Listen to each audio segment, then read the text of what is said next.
Emily hadn't even sat down yet when the folder hit the floor. Reeves had dropped it deliberately flat on the table, and every score, every record, every qualification number she had ever earned scattered across the concrete like evidence at a crime scene. "Pick them up," he said, "and explain to me why I shouldn't send you home right now." Emily crouched down, one page at a time, unhurried.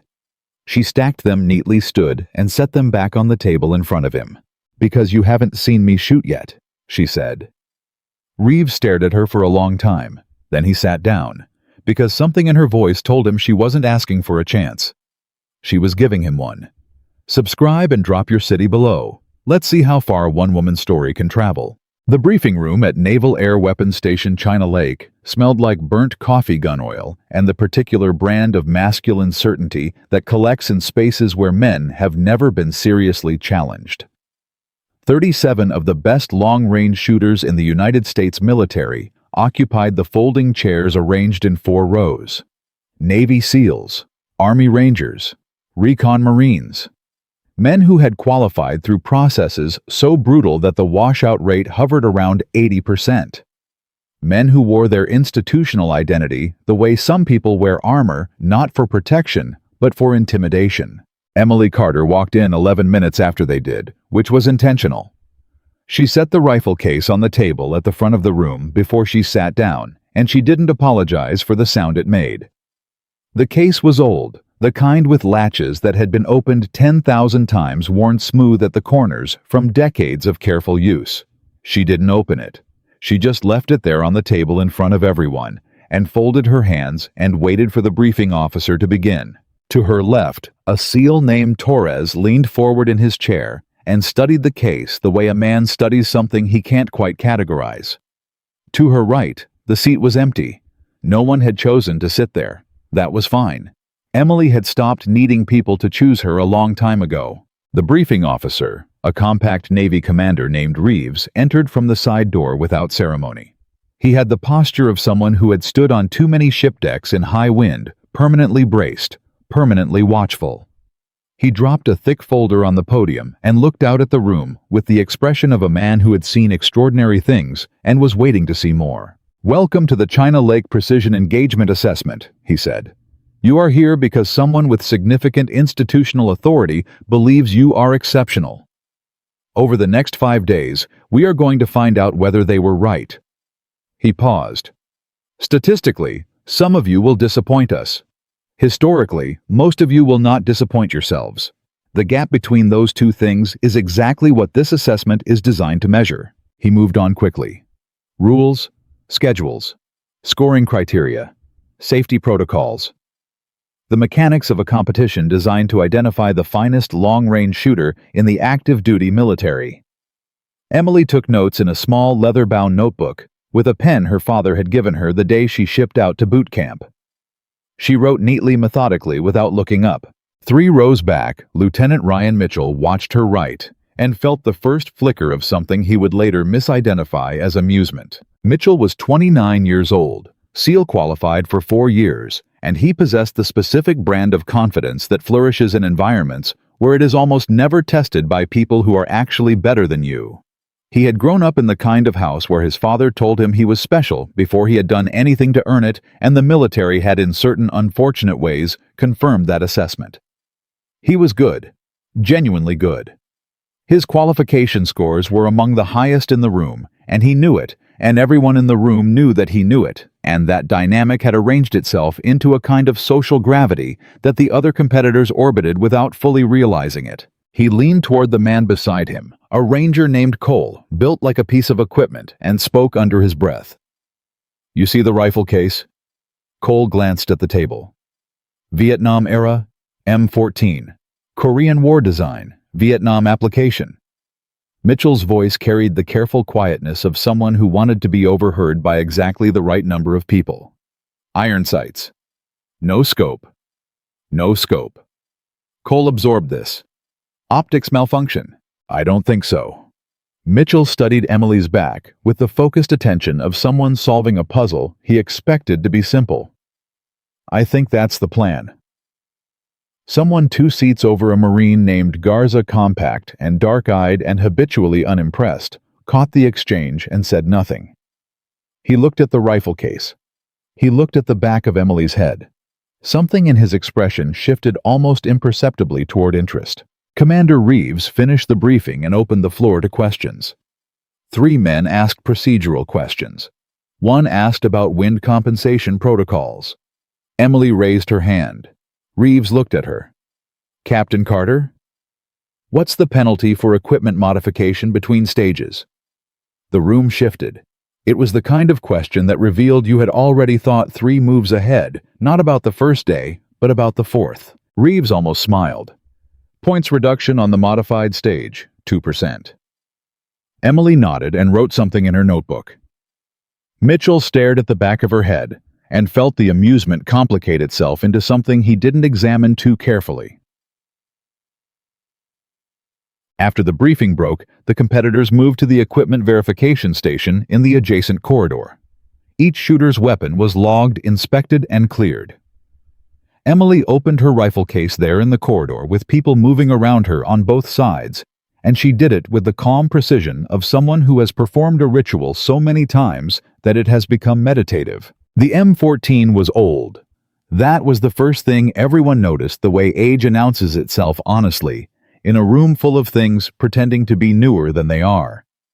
The stock showed decades of use maintained, but not cosmetically restored, honest about its history. The barrel had been recrowned at some point by someone who understood barrels deeply. The trigger assembly had been worked on, not modernized, but perfected, tuned with the kind of patience that the military no longer officially taught, because patience had become expensive. There was no scope. There was a set of aperture iron sights, the rear sight adjusted with a small screwdriver that Emily produced from a pocket of her kit bag and then replaced without drama. Sergeant First Class Wade, the equipment officer, turned the rifle over in his hands with the reverence of a man who understood what he was looking at. "This is your primary," he asked. "Yes." "No backup optic? No red dot?" "No." Wade looked at her. He was 53 years old and had served in 3 different decades of American military engagement, and he had learned to be careful about what he assumed. "Winds projected at 35 to 50 miles per hour on days 3 and 4, he said. "The targets at 1,400 yards are going to be—" "I know what they'll be," Emily said.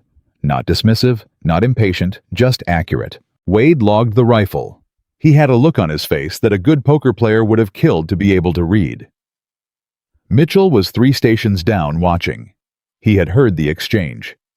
He turned back to his own rifle, a precision bolt action with a Schmidt and Bender scope worth more than some vehicles dialed and tested and trusted, and made a small adjustment to the turret that didn't need making, because his hands needed something to do. "Iron sights," he said to no one. Garza, 1 station over, glanced at him. "You say that like it's funny." "I say it like it's going to be," Mitchell said. Garza said nothing. He picked up his own rifle and looked down the bore, and thought about things he kept to himself.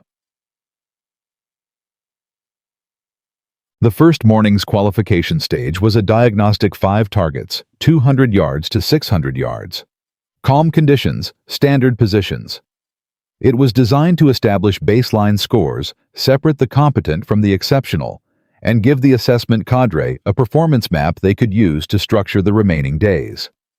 It was also informally the first opportunity for the field to understand who was actually in the room. Emily shot from the prone position on lane 12. She settled into position with a slowness that looked almost casual until you understood that every movement was calibrated weight distribution, breathing, cheek weld, the exact angle of her left elbow against the shooting mat. She had done this specific set of physical preparations so many times that her body performed them independently of her conscious mind, which left her conscious mind free to do the actual work of reading the air. The first target was at 200 yards. A standard qualification circle 8 inches in diameter. She fired. The shot broke cleanly. The scoring indicator lit up center. The second target 300 yards. Same result. At 500 yards there was a moment, barely a pause, a breath held and released at precisely the controlled rate, and then the shot and the indicator and center again. Torres on lane 11 had been shooting with half his attention on his own targets and half on what was happening beside him. He finished his own string, rolled onto his back, and stared at the sky for a moment. Then he sat up and looked at Emily's lane. "She's not using a spotter," he said. His partner, a SEAL named Bautista, looked. "What? No spotter. She's reading the wind herself, at 500 yards, in iron sights." Torres paused. "She hasn't missed a center hit." Bautista watched the lane. He was a man who respected precision, the way other men respect architecture, not with envy, but with genuine recognition of craft. "She's not compensating," he said slowly. "She's anticipating. There's a difference, and it matters enormously. Compensating means you wait for conditions and then adjust. Anticipating means you have read the pattern of conditions deeply enough to know what they will do before they do it. Compensation is skill. Anticipation is mastery." Torres thought about what he had just watched, and he recalibrated something internal. The 600-yard target was the last in the diagnostic string. Emily fired it with the same rhythm she had used for the first. The indicator reported center. She stood, cleared her weapon, and wrote something in her notebook. 3 lanes down, Mitchell had shot a clean string of his own 4 centers and 1 near center that had still scored well, and he was watching Emily walk back toward the staging area and feeling the first genuine unease of his professional life settle into his chest like a stone, finding the bottom of still water. He didn't say anything to Cole this time. Cole had been watching too, and had gone very quiet.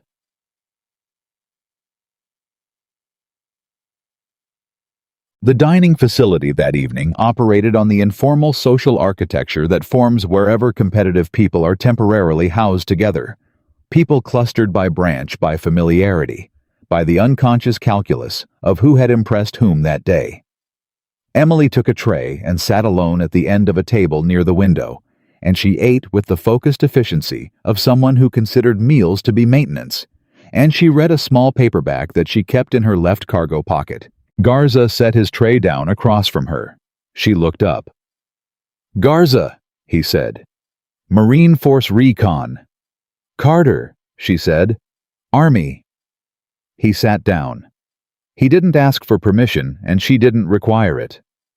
He ate for a moment in silence, which she matched without discomfort, and then he said, "Your father shot a Garand in Korea." It wasn't a question. He had recognized the specific quality of her relationship with that rifle, the way she handled it without looking at it, the way her body adjusted to its weight, like breathing adjusts to altitude. Emily set down her fork. He transitioned to the M14 in '66, carried it through 2 tours. "He teach you iron sights?" "He taught me what iron sights teach you," she said. "Which is different." Garza considered this. "Which is what?" "That the problem isn't the target," she said. "The problem is you." He ate in silence for a moment. Then, "You qualified at 1,400 yards with iron sights. 3 times. In what conditions?" "Once in Montana in November. Ground temperature 11 degrees crosswind at 28 miles per hour. Once at Benning in August, heat shimmer so bad the target looked like it was underwater." She picked up her fork again. "Once at night." Garza stopped chewing. He recovered quickly, but not quickly enough. "Night?" "Moonlight qualification," she said. "My father's idea. He said if you can read a target by moonlight with iron sights, everything else is just practice." Garza looked at her for a long moment. Then he picked up his own fork and went back to eating. "I believe him," he said. At a table across the room, Mitchell was watching the conversation and couldn't hear a word of it, and was finding this fact more disturbing than he expected. The second day's stages introduced movement, both target and shooter. Running targets at 400 and 700 yards. Positional shooting from elevated and restricted platforms. A timed string requiring transitions between 3 different firing positions within 90 seconds. The wind had picked up overnight. Not to competition-disrupting levels that was coming, but enough to add a variable that separated the shooters who truly understood external ballistics from those who were applying learned formulas. Formulas assume stable inputs. Wind at China Lake does not offer stable inputs. By mid-morning of the second day, 7 competitors had dropped from the top tier of the scoring table. Not failed simply revealed as very good rather than exceptional, which is its own kind of brutal clarity. 2 rangers withdrew from the 1,400-yard optional stage, citing equipment issues that were in fact confidence issues. No one said this aloud. It didn't need to be said. Emily shot the moving target stages with a patience that some of the observing cadre found almost painful to watch. She didn't lead the targets the way trained shooters are taught to a calculated offset that accounts for target velocity. She tracked them. She let the relationship between herself and the target breathe and settle, and then she broke the shot from within that relationship, and the results landed in the center of things with a consistency that began to feel less like performance and more like natural law. Cole, who had watched 2 stages from the observer platform, came back to the staging area with his jaw set in a particular way. "She's going to win," he said. Mitchell looked at him. "I'm not being dramatic," Cole said. "I'm telling you what I'm seeing. She's going to win. She's using iron sights in competition conditions." "Yes," Cole said, "and she's winning." Mitchell's jaw tightened. He picked up his rifle and went to the staging area and ran his zeroing drill 3 times, which he had never needed to do more than once. Cole watched him and said nothing. It was on the afternoon of the second day that Emily found the ammunition discrepancy. She had logged a specific lot number of match-grade ammunition at check-in, 140 rounds verified and sealed. Standard protocol required sealed lots to remain sealed until the shooter opened them at the stage. She had opened her Day 2 allocation that morning and found the count correct. The afternoon allocation was short. Not obviously short. 14 rounds missing from a 100-round lot is not a number that announces itself. But Emily counted everything. Her father had taught her to count everything ammunition daylight hours, everything you have to spend, because the moment you stop counting is the moment you get surprised by a deficit you could have anticipated. She stood in the equipment room and counted the rounds again. 14 missing. She set the rounds down on the equipment table and took out her notebook and wrote the lot number and the count and the time. Then she went to find Sergeant Wade. Wade listened to her without interrupting. He was a man who understood that details mattered in ways that couldn't always be explained in advance. He walked to the equipment locker with her, and they counted together. 14 short, he said. Yes, your sealed lot. He turned the packaging over in his hands. The seal had been cut and repressed. Not well. Well enough to survive casual inspection, but not hers. His face changed. Captain Carter. I'm not making an accusation, she said. I'm documenting a discrepancy. Stage allocation is 100 rounds. My actual count is 86. I need that gap reconciled before I shoot the afternoon string. Wade pulled replacement rounds from the Range Master's reserve stock, same lot number verified, and signed them over to her with a form that created a paper trail.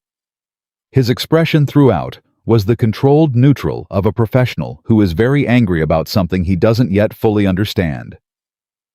Emily said nothing more about it. She took the rounds, signed the form, and went back to the staging area. She didn't look at anyone when she walked past. She didn't scan the room for a culprit. She had a theory. Theories without evidence are just stories. She was collecting evidence. The evening of Day 2 brought rain. Not heavy, a persistent wind-driven mist that reduced visibility and lowered temperature, and made every surface slightly treacherous, and every calculation slightly more complicated. Several competitors spent the common hour before lights out, making scope adjustments and checking weather forecasts on their phones. The consensus that formed was grim days 3 and 4 were going to be genuinely punishing. Wind projections had been revised upward. Rain was confirmed. The 1,400-yard line was going to be in the clinical assessment of the meteorological data almost impossible. Almost impossible is a phrase that means different things to different people. Emily sat in her bunk with her father's rifle across her lap and her notebook open and her pen moving steadily across the page. She was writing wind tables, not from a manual, but from memory, from 2 decades of standing in Montana mornings and learning the particular grammar of moving air. She was writing what she knew, organizing it into the specific language of the conditions she expected, building the tool she would use when the conditions arrived. She wrote for 90 minutes. Then she cleaned the rifle field strip, not full disassembly, and oiled it carefully and reassembled it in the dark by feel, because her hands knew the parts, the way her hands knew her own face. Then she closed her eyes. Her father's voice, as she had heard it 1,000 times on 1,000 Montana mornings. The rifle doesn't know where the target is. You know where the target is. So the question is never about the rifle. The question is always about you. What do you know? How well do you know it? How much do you trust what you know? When everything around you is telling you to doubt. She had been 11 years old the first time he said that to her. She had been standing in knee-deep snow with her fingers numb inside her gloves, and the target had been a steel plate at 300 yards, and she had been missing it, and she had wanted to cry from frustration, and he had stood beside her and spoken to her as if she were an adult, as if her frustration was a problem worth solving, rather than a symptom worth managing. The cold isn't your enemy, he had said. The cold is just information. It's telling you something about how the air is moving and how your body is moving and what adjustments you need to make. Listen to it. Don't fight it. You fight it, it wins. You listen to it, it helps you. She had hit the plate on the next shot. She had hit it 12 more times before he called her in for breakfast. In the bunk in the rain at China Lake, Emily Carter exhaled slowly and let herself be 11 years old in the snow for just a moment. And then she let the memory settle into the place where it lived alongside everything else her father had given her, which was everything she needed, and she slept. The morning of day 3 arrived brutal and honest. Wind at 38 miles per hour, gusting to 52. Rain steady enough to be a factor in optics but not yet in visibility. Temperature had dropped overnight. The range looked like a different place, stripped of the clean desert clarity of the previous days, replaced with something that felt more adversarial. The staging area before the first string of day 3 was quieter than the previous mornings. The social noise that competition generates, the performance of confidence, the tactical banter, the calculated displays of certainty had compressed. Men were checking and rechecking equipment, running calculations, having brief, intense conversations with spotters that had the quality of emergency consultations. Emily arrived at her lane, set up her mat, and lay down in the prone position and stared through her iron sights at the target at 400 yards that was moving in the wind. And she breathed, and she listened to what the wind was doing. It was speaking clearly. It always spoke clearly. Most people just didn't listen. Mitchell set up on lane 12. And spent 4 minutes making scope adjustments, and then undid them and made different adjustments, and then stood up and looked at the sky. He was a good shooter in difficult conditions. He had been in difficult conditions before, but he had always had his scope. The scope was the translation layer between his skill and the world. Without it, or rather with it, compromised by conditions that made its precision unreliable, he was a very good shooter, performing in uncertainty. He looked at Emily's lane. She was still prone still. The rifle settled into her shoulder like it had always been there. "What does she see through those sights?" he said, not quite to Cole, not quite to himself. Cole didn't answer. He was watching the first competitor step to the line. The first string of day 3 reduced the field by 4 more. Not the worst 4, the conditions were selecting for a specific combination of technical skill and psychological calm that didn't correlate with overall qualification ranking. A Marine with the second highest scores through day 2 pulled himself off the line after 2 consecutive misses at 700 yards and sat down on a crate and stared at his rifle with an expression that had nothing to do with the rifle. Emily shot her string. She had adjusted her position twice before firing minor changes, the kind that require a complete resettlement afterward, and she had taken them with the patience that defined everything she did, and then she had shot. 4 centers out of 5 on the 700-yard line, wind gusting to 46 miles per hour. The 5th shot was a near center. 2 inches from dead center at 700 yards in a gusting 46 mile per hour crosswind through iron sights. Commander Reeves, in the observation shelter above the firing line, lowered his binoculars and looked at his clipboard and looked back at the lane. "What is her equipment classification?" he asked the officer beside him. The officer checked the sheet. M14 service rifle. Iron sights, no supplemental optic. Reeves raised his binoculars again. "Find me her baseline file," he said quietly. "Full performance history." "Sir." "Her file," he said. "Now."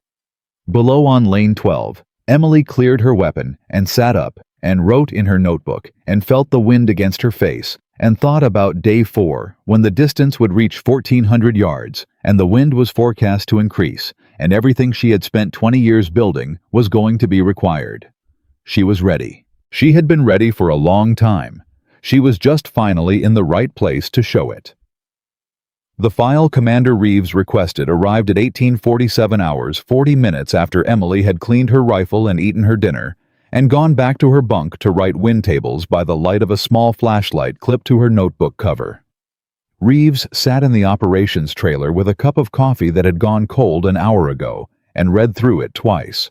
Captain Emily Ann Carter, 38 years old. Army.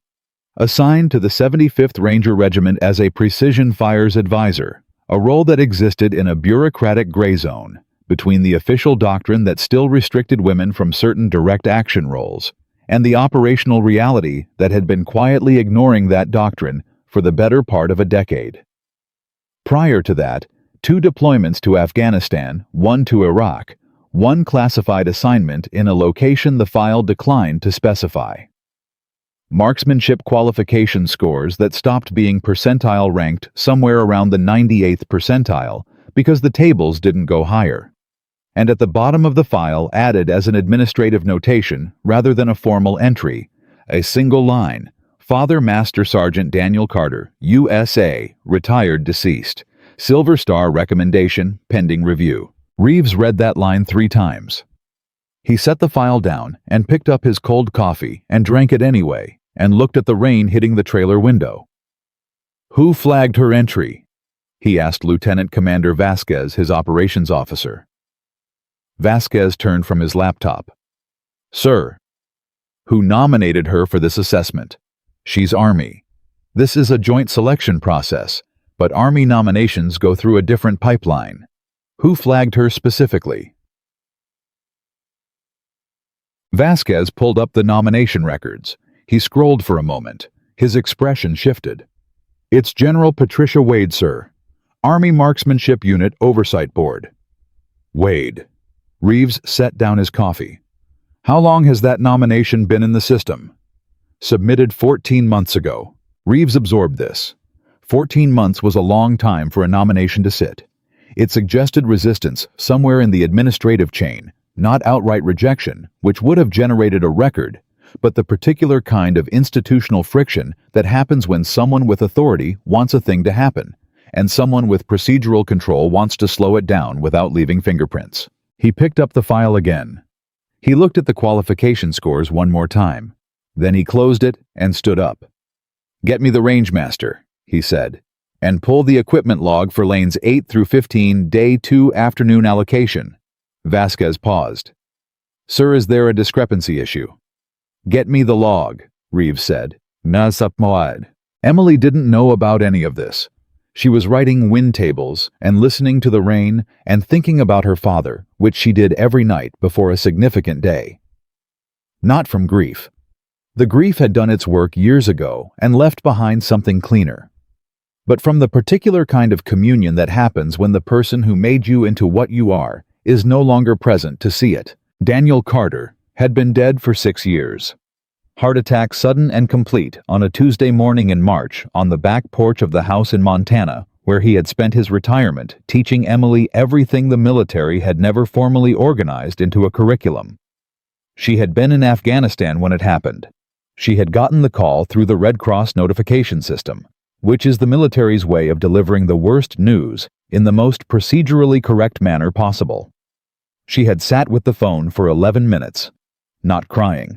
The crying came later alone in the dark, and then she had gone back to work because there was work to do, and because he would have been furious with her for doing anything else. She had buried him next to her mother in the cemetery outside Billings in the ground that was still frozen, and she had stood at the grave afterward in her dress uniform, with her hands folded in front of her, and she had said out loud to the headstone, "I'm going to finish what you started."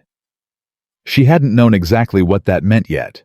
She was starting to know now. She closed her notebook and put it on the crate beside her bunk and turned off the flashlight and lay in the dark and listened to the wind working against the walls of the barracks and thought 38 to 52 tomorrow, gusting to 60 at the 1400 line. Thermal inversion will make the lower elevations more stable than the upper. Shoot from the body. Don't fight the gust. Ride the pause between. She was asleep in 4 minutes. Mitchell didn't sleep. He lay in his bunk and stared at the ceiling and ran the numbers in his head, which is what he always did before a difficult stage. Except tonight, the numbers weren't cooperating. The numbers kept redirecting him to lane 12, and to the groupings he had seen marked on the scoring sheet 4 centers, and a near center at 700 yards, in conditions that had caused 2 men with superior optics to miss the scoring ring entirely, and the numbers weren't giving him a satisfying interpretation. He had decided on day 1 that Emily Carter was a curiosity. A qualified shooter who had made an unconventional equipment choice for reasons that might be principled or might be performative. The military had its share of people who made unconventional choices for the sake of the story they wanted to tell about themselves. He had filed her under interesting but not relevant and moved on.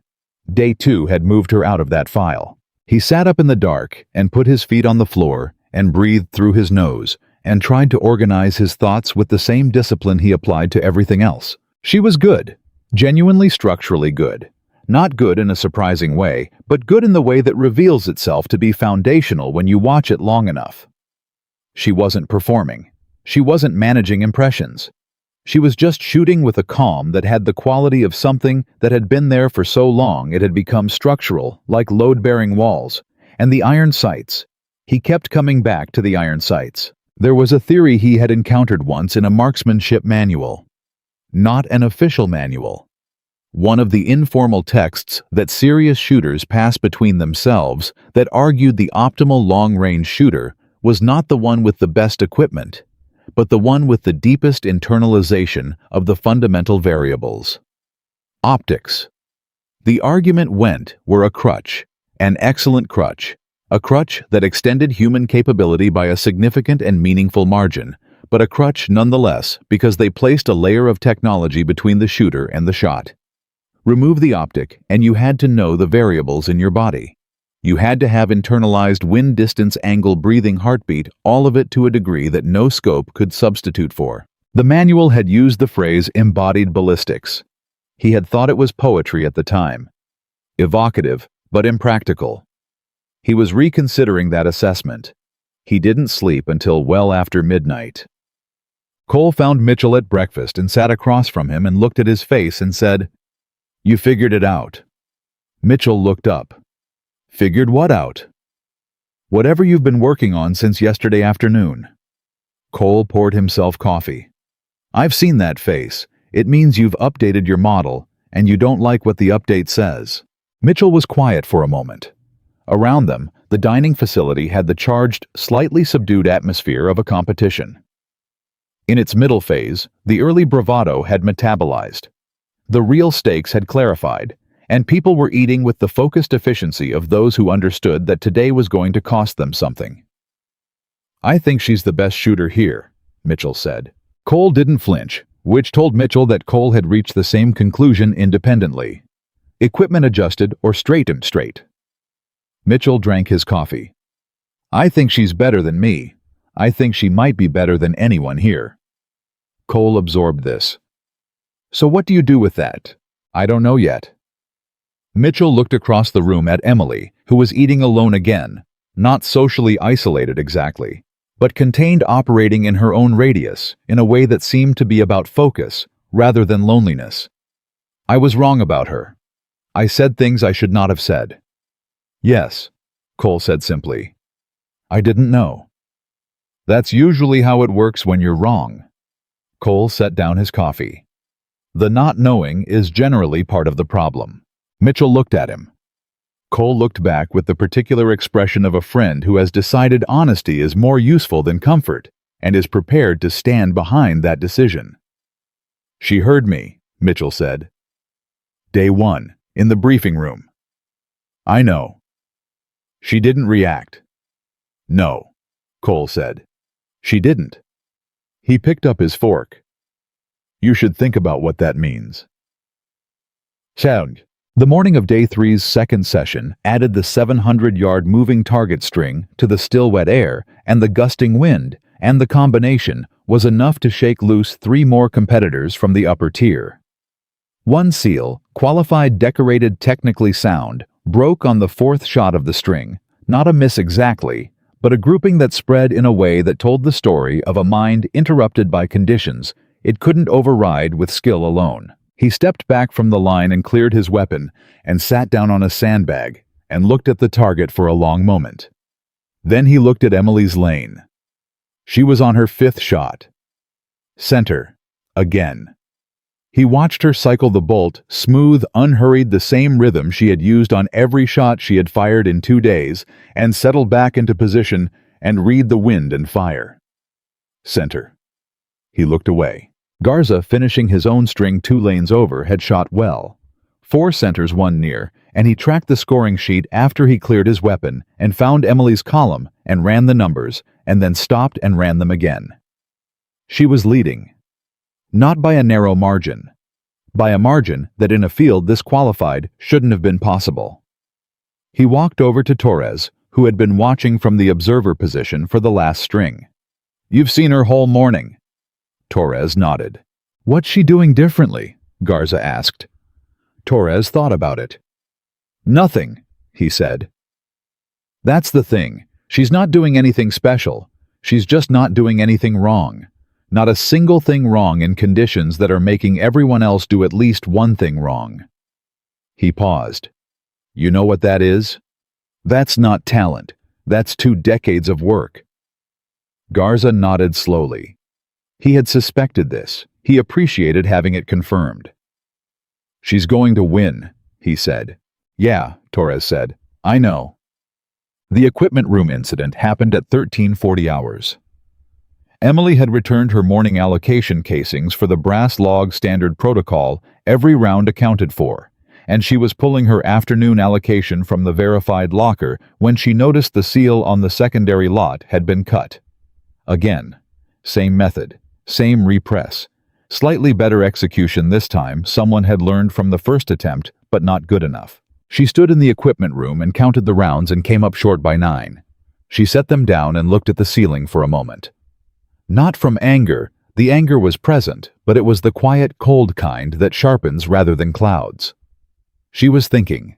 She was trying to understand what this was telling her beyond the obvious fact that someone wanted her to fail. The sabotage was specific. Not her weapon. Tampering with her weapon would have been dangerous and would have generated scrutiny. Not her scores. Those were documented in real time and difficult to alter without leaving obvious evidence. The ammunition. The one variable that was procedurally managed in a way that created enough moving parts to obscure interference. Whoever was doing this understood the administrative architecture of the assessment well enough to find its soft points. That was interesting. That narrowed the field considerably. She pulled out her notebook and documented everything.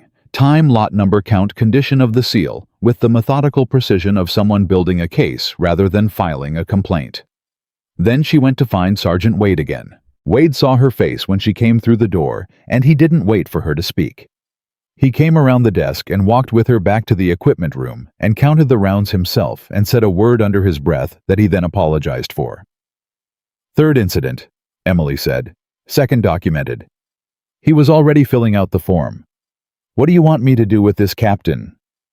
Documented accurately, she said. Same as before. You don't want to escalate. She looked at him. To whom? He understood.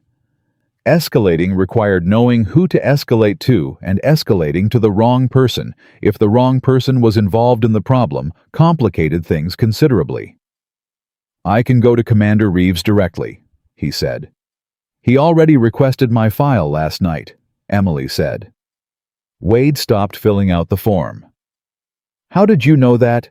I didn't, she said. Until right now. Wade looked at her for a moment with an expression that mixed respect and something approaching discomfort. He went back to filling out the form. Emily took her replacement rounds drawn again from the Range Master's Reserve documented signed and walked back to the staging area. She passed Mitchell on the way. He was standing at the edge of the staging area with his rifle cased and his hands in his jacket pockets, and he was looking at the range with the unfocused attention of someone whose mind was elsewhere. He saw her. She kept walking. Carter, he said. She stopped. She turned. Mitchell looked at her with the expression of a man who has prepared a speech and has just realized the speech is inadequate. He opened his mouth, closed it. I was wrong, he said. Day one, what I said. I was wrong. Emily looked at him for a long moment. Were you wrong because you said it, or wrong because it turned out to be false? He didn't answer immediately. Because those are different things, she said, and she turned and walked to her lane. Mitchell stood where he was for a moment. Cole appeared at his shoulder. Well, Cole said. She asked me a question I couldn't answer. Was it hard? Yes. Good, Cole said, and walked past him. The afternoon string on day 3 was the longest of the assessment, 12 targets ranging from 400 to 1,000 yards in conditions that had intensified through midday to produce gusts consistently above 45 miles per hour, with rain that was no longer mist, but genuine precipitation. The Rangemaster had called a 30-minute weather hold at noon. Most of the competitors had used it to recalibrate scopes and consult with spotters and update their ballistic apps with the new wind data. Emily had used it to sit on a sandbag with her notebook in her lap writing. Not wind tables this time, something else. Garza, passing behind her, caught a glimpse of the page, not enough to read, but enough to see that the writing was dense and non-linear. The page organized in a way that looked less like notes and more like a map. She was mapping the wind. Not the numerical data, the character of it. The way it moved in this specific geography at this specific time of year with these specific thermal dynamics. She was writing in the language her father had taught her, which was not the language of meteorology or ballistics tables, but the language of a man who had spent 40 years listening to the air in open country and had developed a vocabulary for what he heard. The hold ended. The field returned to the line. The 12-target string took 47 minutes. By the 8th target, 750 yards full crosswind, gusting 5 competitors had dropped below qualification threshold on the stage. By the 10th 900 yards, 3 more had taken their best shot at continuation and come up short.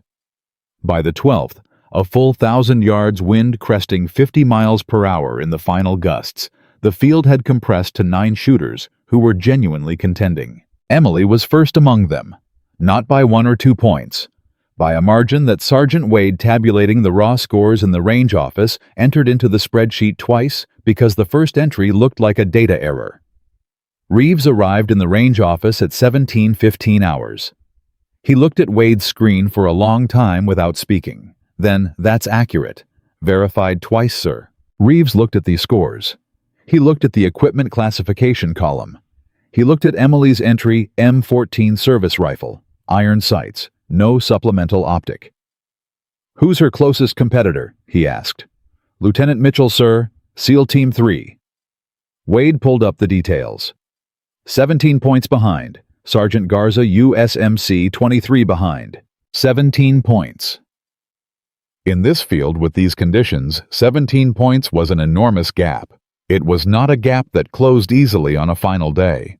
It was the kind of gap that happened when one person was operating in a fundamentally different register than everyone else. Tell me about the equipment discrepancies, Reeves said. Wade pulled up the documentation. He laid it out methodically. First, incident. Second incident. Third incident. Timeline evidence of SEAL tampering replacement rounds drawn from reserve. He kept his voice neutral and factual, which was the voice of a professional who understood that his role was to present information, not to editorialize. Reeves listened without interrupting. When Wade finished, he was quiet for a moment. She documented everything, Reeves said. Yes, sir. Every incident, time-stamped. Did she ask you to investigate? No, sir. She asked me to document accurately. Reeves nodded slowly. He picked up the equipment log and looked at the timeline and thought about what it told him about the person who had been experiencing these events, while simultaneously producing the performance numbers on the scoring screen. She's been competing under sabotage conditions, he said. 3 times, and she's winning. Wade said nothing. The numbers said everything. Reeves set the log down.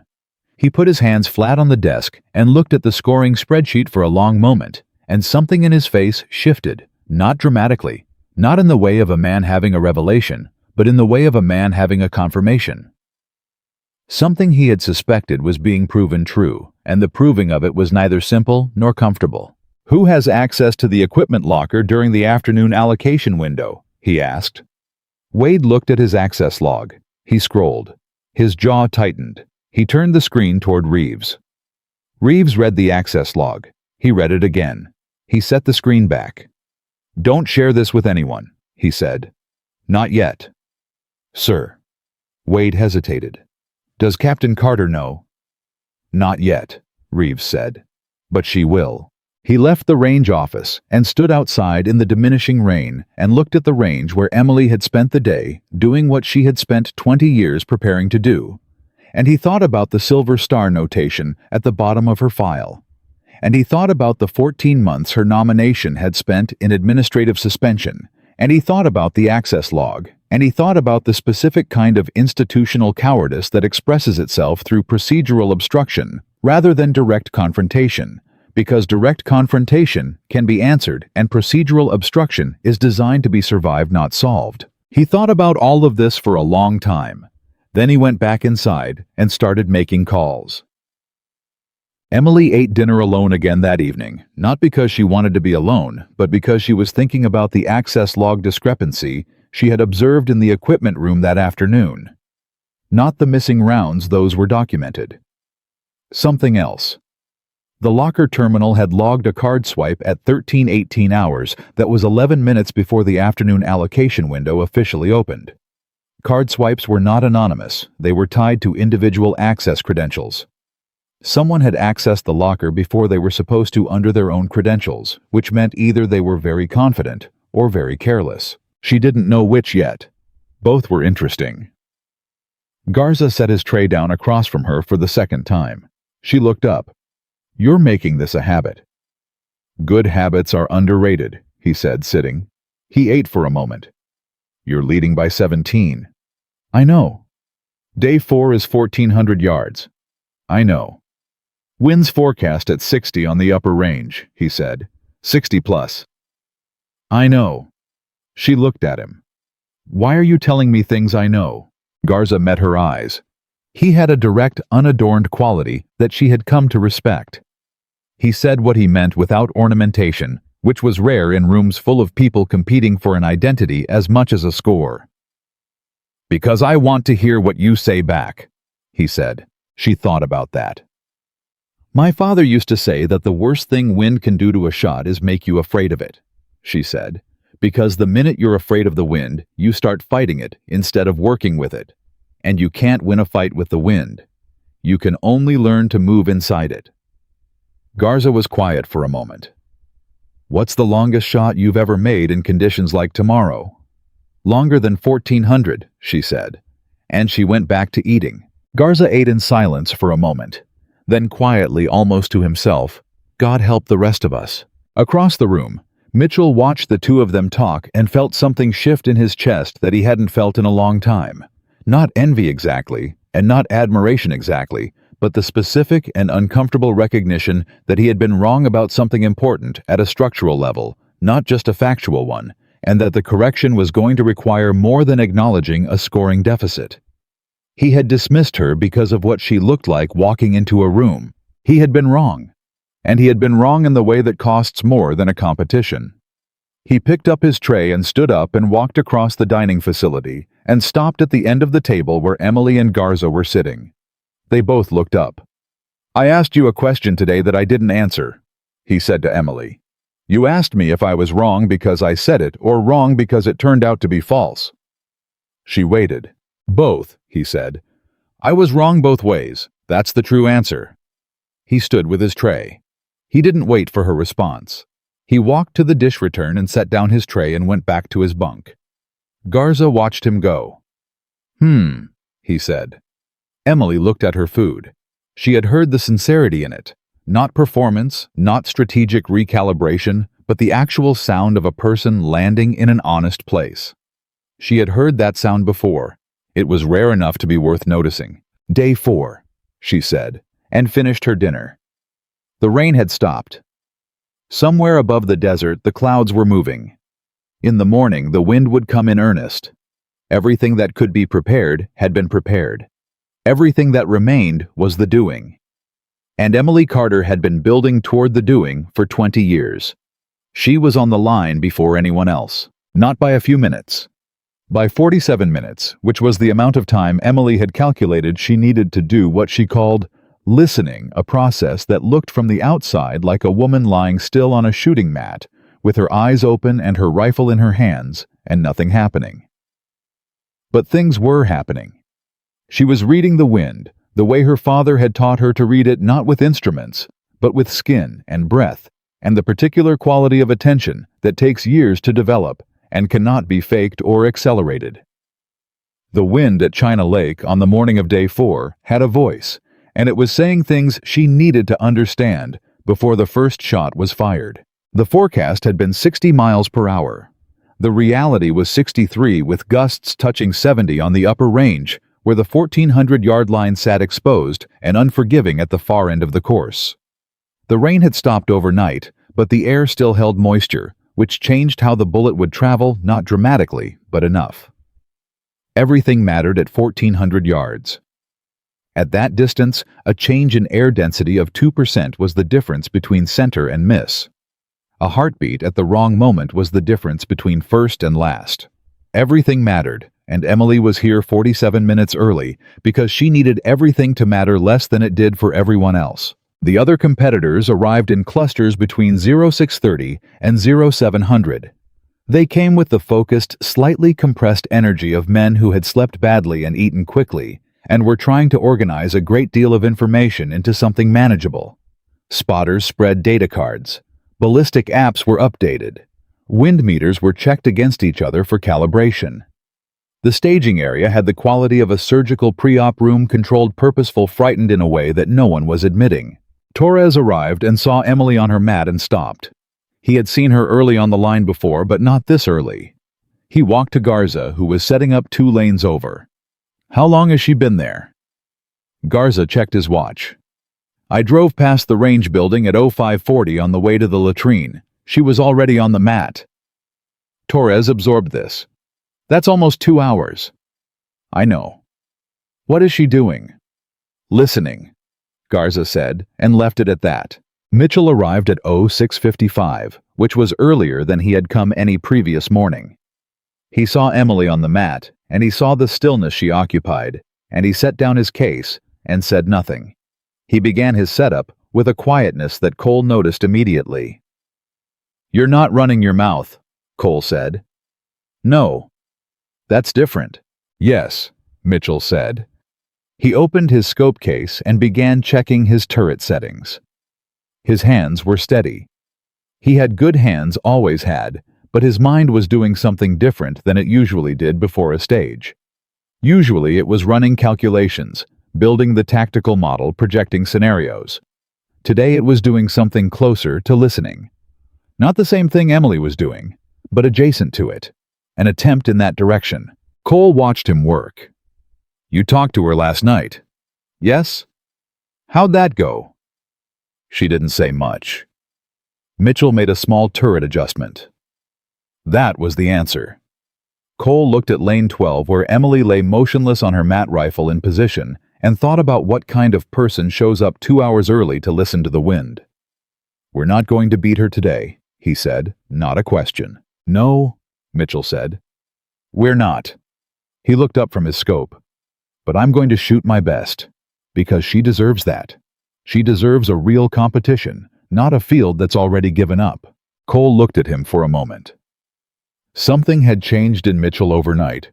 Not a personality change, but the kind of fundamental recalibration that happens when a person with genuine integrity encounters the evidence of their own failure and decides to do something honest about it. It wasn't comfortable to watch, but it was real. All right, Cole said. Let's shoot. Commander Reeves arrived in the observation shelter at 0710 with Lieutenant Commander Vasquez and a man neither the Rangemaster nor Sergeant Wade had seen before, a civilian in a gray jacket who carried a manila folder and had the specific quality of stillness that belongs to people who work in institutional oversight and have learned to be patient. Reeves introduced him to no one. He sat up at the observation window with his binoculars and his clipboard and waited for the first call to the line. Down in the range office, Wade had the access log pulled up on his screen. He had run the credentials from the 1318 card swipe through the personnel database and had gotten a result that he had printed out and placed in a folder on his desk and had not shown to anyone except Reeves. He was thinking about what would happen when that folder's contents became officially documented, and he was thinking about the person whose name was on the credential, and he was doing the mental mathematics of institutional consequence, with the particular unease of someone who respects process enough to know how badly it can be abused. The Rangemaster called the line to order at 0715. The Day 4 program was structured in ascending difficulty, 400 yards to start, then 700, then 1,000, then 1,200, then the championship string at 1,400, the string that would determine final standing, and for the top 3 finishers, a performance evaluation that fed directly into Joint Special Operations Command assignments. The assessment had always been about more than a score. It was about identifying the kind of shooter who could function at the absolute edge of human capability under conditions that were designed to make functioning impossible. The 400-yard string should have been easy. In any other conditions in this field with these shooters, it would have been a warm-up. 5 shots, 5 centers, move on. But the wind was doing things that wind does when it moves through complex terrain at sustained high velocity. It was creating interference patterns, unpredictable pockets and corridors of varying speed that made the simple calculation of a 400-yard shot into something that required real-time adaptation rather than preloaded formula. 2 competitors missed on the 400-yard line. Not near misses. Genuine misses outside the scoring ring on shots that their qualifications should have made automatic. One of them, a ranger named Bowen, who had carried the 3rd highest score through Day 3, stepped back from the line and ejected his brass and stared at the target and said flatly to no one. The wind shifted mid-flight. Yes, Emily said from 2 lanes over. She hadn't looked up. She was still in position, having just fired her own string 5 centers and cycling the bolt for the clear. It does that every 4 to 6 seconds. There's a pattern. You can work inside it. Bowen looked at her. How do you read a pattern that fast? You don't, she said. You feel it, before it happens. She stood and cleared her weapon, and Bowen stared at the space she'd been occupying, and felt the particular frustration of someone who has just learned that the problem they've been trying to solve with tools requires intuition instead. Down. The 700-yard string separated the field the way a knife separates meat from bone, cleanly, completely, without ambiguity. Of the 9 remaining contenders from Day 3, 3 fell off pace on this string, 1 mechanical error, 1 psychological collapse that expressed itself as a string of shots that drifted consistently left, in a way that indicated a shooter trying to compensate for the wind rather than work within it, and 1 man who simply ran out of the thing that can't be refilled mid-competition, whatever it is that makes elite athletes elite, on days when everything is trying to break them. 6 shooters remained in genuine contention after the 700 string. Emily led them all. Her grouping at 700 yards in 63-mile-per-hour crosswind, documented by the range cameras and verified by 2 independent observers, was a 3.5-inch cluster centered on the scoring ring. In those conditions, it was not a human performance. It was not describable in human performance terms. Reeves raised his binoculars and looked at it and said nothing for a long moment. Vasquez beside him said, "Sir, her iron sight aperture at 700 yards subtends approximately." "I know what it subtends," Reeves said quietly. "She shouldn't be able to group like that." "No," Reeves said. "She shouldn't." He lowered the binoculars. "She can, though." Mitchell, who had shot the second-best 700 string, walked back from the line and looked at Emily's lane card and looked at the grouping camera image that Wade had projected on the scoring monitor and stood very still for a moment. Then he turned to Cole. "Her father taught her that," he said. "What?" "That grouping, the way it's centered. That's not wind reading. That's something you get from someone who grew up doing it. That's inherited." He shook his head slowly, not in disbelief, but in the specific recognition of something whose origins suddenly made complete sense. Her father was in Vietnam with that rifle. "Yes," Cole said. "He shot long in conditions like this." Mitchell looked at the grouping image again. "He must have. You don't get that without—" He stopped. He looked at his own rifle, at his scope, at the technology he had built his precision around. You don't get that without someone teaching it to you before it's a skill, when it's still just how you do things.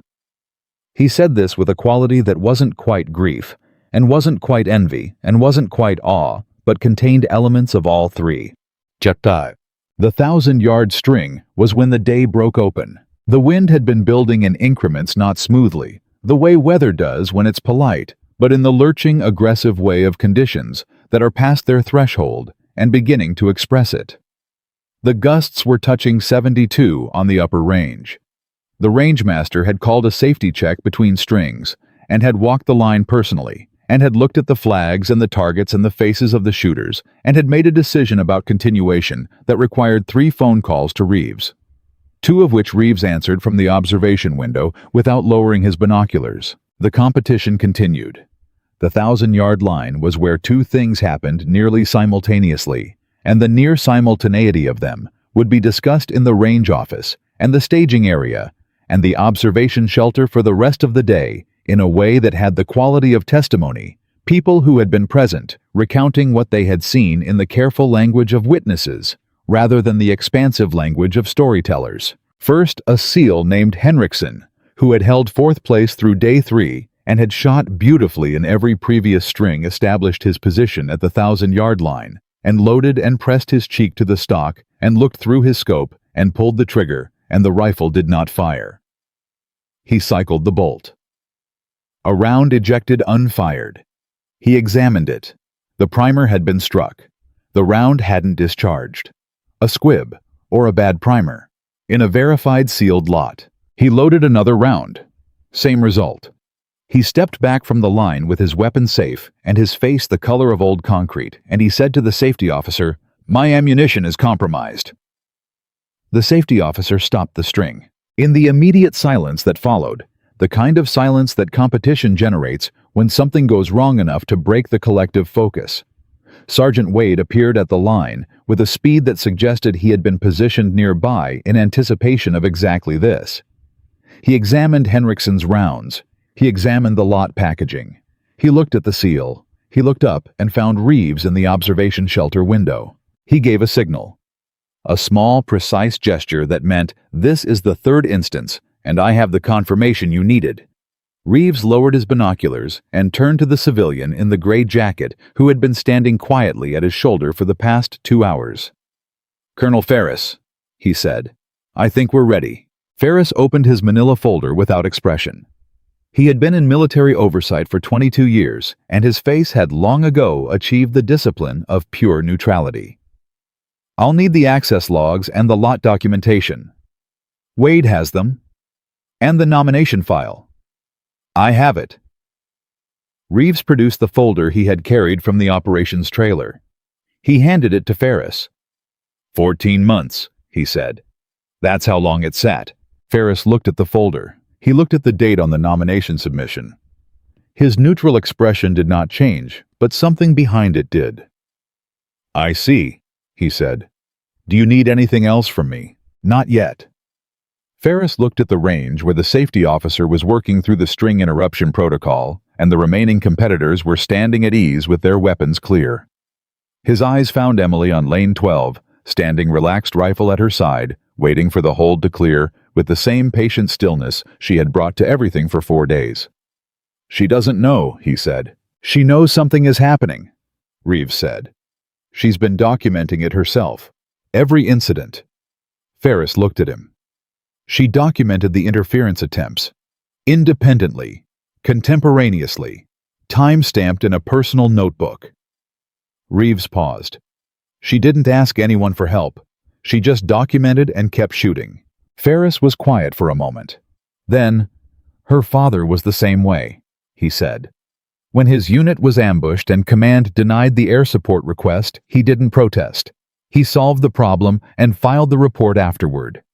He looked at the folder in his hands. The Silver Star recommendation was his commanding officer's. The delay was administrative, which is a very polite way of saying someone decided it was inconvenient and put it in a drawer. Reeves said nothing. It's been in 4 different drawers, Ferris said, over 31 years. He closed the folder. It won't be in a drawer much longer. The hold cleared. The string resumed. Henriksen was issued replacement rounds from the Range Master's Reserve, and he went back to the line and shot the 1,000-yard string with the compressed fury of a man who has been wronged and has chosen to express it through performance, and he shot it brilliantly, which is a thing that happens sometimes when anger is clean. Emily shot it cleaner. Her 1,000-yard grouping in 72-mile-per-hour gusts was 4 inches. 4 inches. At 1,000 yards, through iron sights. The range camera documented it, and the image went up on the scoring monitor. And 3 separate people in the staging area looked at it, and looked away, and looked at it again, as if repetition might change what they were seeing. Mitchell looked at it once and turned to Cole and said quietly, "Her father is in every one of those shots." Cole nodded. "I mean that literally," Mitchell said. "Every adjustment she's making, the timing, the way she works inside the gusts, rather than waiting them out. That's not something you learn in a manual. Someone stood next to her in conditions like this and showed her. Repeatedly. For years." He paused. "She's not just shooting. She's remembering." Cole looked at him. "That's a strange thing for you to say." "Yes," Mitchell said. "It is." He picked up his rifle. "I'm going to shoot the 1200 line as well as I've ever shot anything." "For her, for me," Mitchell said. "But also, yeah, for her. She deserves a real competition." He walked to the line. The 1,200-yard string was the last string before the championship final, and it was here that the field compressed to its true final form. Of the 6 remaining contenders, 1 withdrew at the line, not from failure, but from an injury that had been building for 2 days, a shoulder issue that had been managed with tape and anti-inflammatory, and that finally announced itself at the 1,200-yard line as non-negotiable.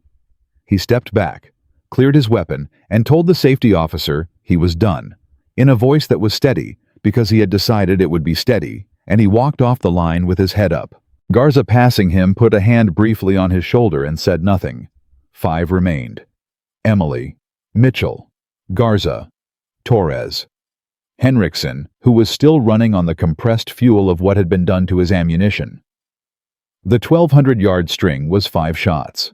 In the conditions of day 4, it was 5 negotiations with physics in the language of iron sights and internalized knowledge, and the specific quality of courage that isn't about not being afraid, but about doing the thing anyway. Emily fired her first shot.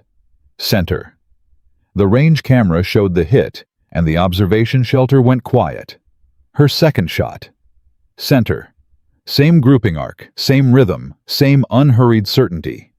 Her third shot, the wind gusted at the moment she broke the trigger. Not a gentle gust, but a 74-mile-per-hour spike that lasted 1.2 seconds, which was enough. The round flew. The indicator read near center, 3 inches right of dead center. The observation shelter did not go quiet. The observation shelter generated a sound, not a gasp exactly, but the collective exhalation of a group of people who had been holding their breath so long they had forgotten they were doing it. Near center, at 1,200 yards, in a 74-mile-per-hour gust, through iron sights. Wade looked at the scoring monitor and thought near center is what everyone else in this competition would call a miracle. Emily cycled the bolt. She read the wind. She waited. She found the pause between gusts that lasted less than 2 seconds and broke her fourth shot inside it. Center. Her fifth shot the same. Center. 4 centers and a near center at 1,200 yards in the worst conditions the competition had generated. The total string score was the highest recorded at the assessment in 11 years. In the observation shelter, Ferris had put down his manila folder and picked up a pair of binoculars and was watching with the expression of a man who has spent a career dealing in institutional abstractions and has just been confronted with something irreducibly concrete. "Has she ever competed at this level before?" he asked. "Not formally," Reeves said. "She's been nominated twice. Both times her nomination was delayed past the entry deadline." Ferris looked at him. "Delayed by whom?" "The same administrative chain that delayed her father's Silver Star," Reeves said. Ferris was quiet for a long moment. "The same person?" "The paperwork doesn't go to one person, but the delay pattern is consistent." Ferris lowered the binoculars. He had the expression now of someone who has been patient for a very long time and is running out of the particular kind of patience that institutions require and humans find exhausting. "I'll need the full administrative record," he said. "Everything. Every delay, every notation, every signature. I'll have it compiled tonight." "Good." Ferris looked at the range one more time. Emily was standing at ease, weapon clear, writing in her notebook with the focused calm of someone taking a measurement rather than celebrating a result. "She knows what this has cost her," Ferris said. "Yes," Reeves said. "She's known for a long time."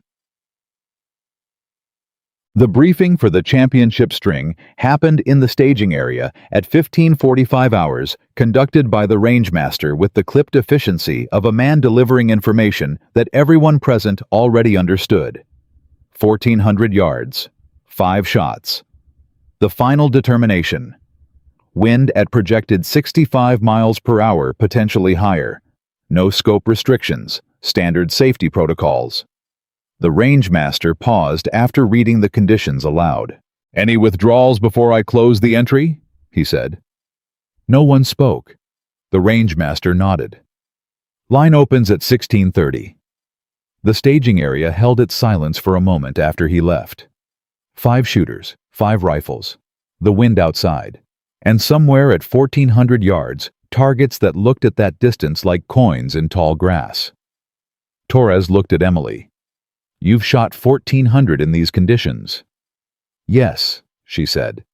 "Successfully." She looked at him. "I'm here, aren't I?" Torres almost smiled.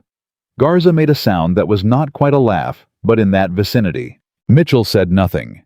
He was running his pre-stage preparation, the internal process he used to clear his mind and organize his focus, and he was doing it differently than he had ever done it before.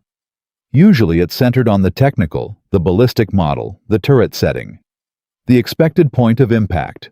Today it centered on something he didn't have a name for, yet something he had caught from watching Emily for 4 days, the quality of a person whose technique is so deep it has become character. He thought about what she had said to Garza, that the problem is never the target, the problem is you. He thought about that phrase and what it meant about him specifically. He thought he was beginning to understand it. At 16:30, the 5 of them walked to the line.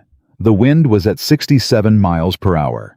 The targets were 1,400 yards away. Emily Carter set up her mat. settled her rifle into her shoulder, and found the first target through her iron sights. A circle that at this distance occupied a space in her field of view smaller than a dime at arm's length. And she breathed, and she listened, and she waited for the wind to tell her what it knew. It had been telling her things all her life. Today she was going to prove she had been listening. The first shot broke at 16:43 hours and 13 seconds. Nobody in the observation shelter spoke. Nobody on the adjacent lanes moved. The range camera tracked the target and the indicator lit, and Commander Reeves, who had been in the United States Navy for 26 years and had seen things that had permanently reorganized his understanding of what human beings were capable of, exhaled through his nose in a way that was the closest he permitted himself to visible reaction. Center. Not near center. Not scoring ring edge. Dead center. At 1,400 yards. In 67-mile-per-hour crosswind. Through iron sights that had been manufactured when Lyndon Johnson was in the White House. Ferris beside him had stopped writing in his notebook. His pen was still touching the paper, but nothing was being recorded because his hand had simply stopped and he had not noticed. Below on the line, Emily cycled the bolt with the same economy of motion she had used on every shot she had fired for 4 days. The brass ejected. She loaded. She settled. She found the pause between gusts, that narrow corridor of relative stillness that came every 4 to 6 seconds and lasted less than 2, and she waited, and she breathed, and she broke the second shot. Center. Torres, watching from the observer position, turned to the man beside him, a Navy gunnery sergeant named Polk, who had qualified more shooters than almost anyone in the service, and who maintained a professional skepticism about superlatives, and said nothing. He just looked at him. Polk looked back. His skepticism was gone. In its place was the specific expression of a craftsman who has just witnessed something that exceeds the category of craft. "That's not possible," Polk said. "Yes, it is," Torres said. "She's doing it." Mitchell was 2 lanes over, and he could not watch Emily and shoot at the same time, which meant he had to choose, and he chose to shoot, because she deserved that. A real competitor beside her, not a man paralyzed by what he was witnessing. He found his first target through his Schmidt and Bender, and the optic gave him everything it had, and he broke the shot cleanly, and it was good center solid exactly where he had calculated, and he felt something in his chest that was not satisfaction, but was adjacent to it. He had shot well. He was going to keep shooting well. But he knew with the clarity that occasionally arrives when a person's honesty finally catches up with their ego that well was not going to be enough today. Garza was on lane 8, prone rifle settled, doing what Garza did best, which was removing himself from the equation as completely as possible. He had a gift for disappearing into his role, not dissociating, not suppressing, but genuinely subordinating the self to the task, in a way that very few people achieve, and fewer still sustain under pressure. He broke his first shot at 1,400 yards, and it was a near center 2 inches from dead, which in these conditions was extraordinary, and which Garza registered with a small adjustment to his rear sight, and moved on. Henriksen fired his first shot, and it was a center. The fury that had been fueling him since his ammunition was compromised had found its cleanest possible expression, which was precision, and he was using it. He was shooting on legitimate fire and will, and the particular determination of someone who has been cheated and is answering with performance. Torres fired last among the 5, and his first shot was a center, and he exhaled and reloaded and thought, she's going to win this. And that is exactly right. The third shot was where the day changed, not for Emily, for everyone watching Emily. She had settled into her third shot, the target at 1,400 yards, the wind at 69 a gust. Building at the edge of her awareness, the pause coming in 3 seconds, then 2, then 1. And she broke the shot inside the pause with the timing of someone who has internalized the rhythm so completely that the decision was not conscious, but physical. The body doing what the body had been taught to do across 10,000 repetitions on Montana mornings and desert afternoons, and one moonlit night that had become the standard by which she measured all other difficulty. The indicator lit center. And in the observation shelter, something broke loose. Not applause. The shelter was a professional environment. populated by people who understood that noise interfered with concentration, and none of them would have disrupted a competitor's string. But the silence changed. It became a different kind of silence, not the held-breath silence of uncertainty, but the open silence of awe, which is a silence that has depth to it, that feels larger than ordinary quiet. Ferris had started writing again. What he was writing was not assessment notes. It was something else, a draft rapid and unpolished of language that would eventually become official. Reeves watched through his binoculars and said under his breath to no one, "Daniel Carter, your daughter is extraordinary." He had not known Daniel Carter personally, but he had read the file 3 times, and he understood the shape of what had been given and what had been built from the giving, and he said the man's name because it seemed right. Because the man was present in every shot his daughter fired and deserved to be acknowledged.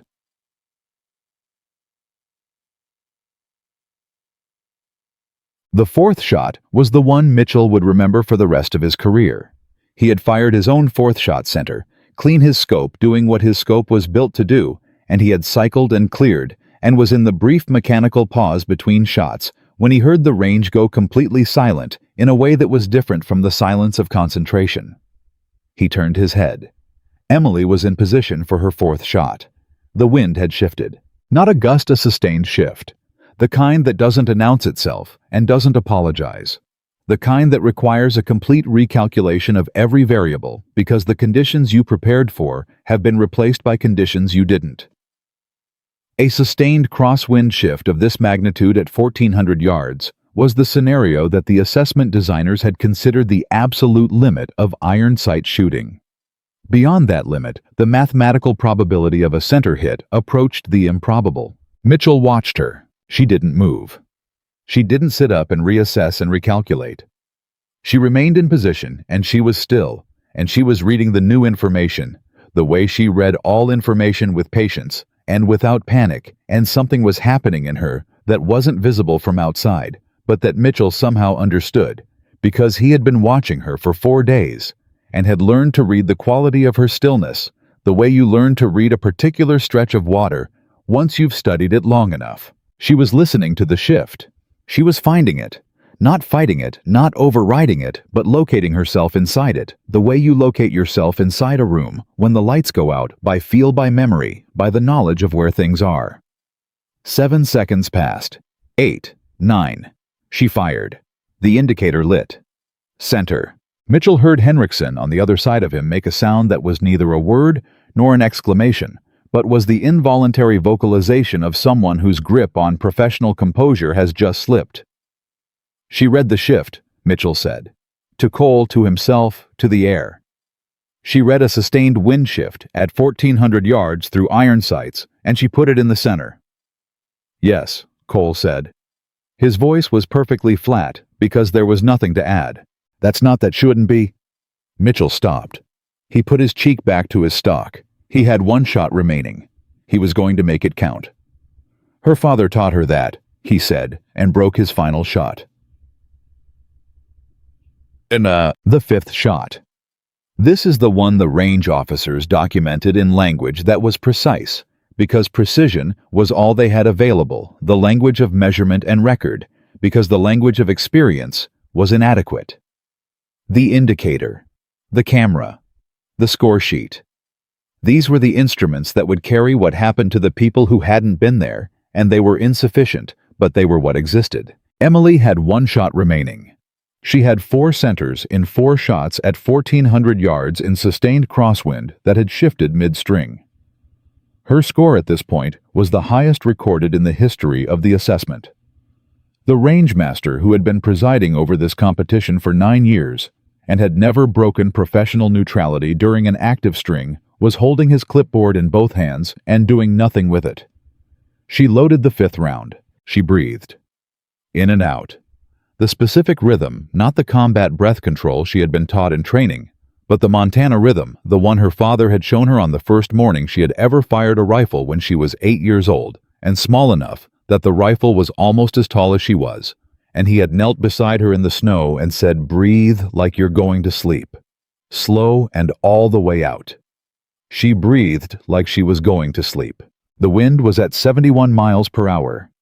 The target was 1,400 yards away.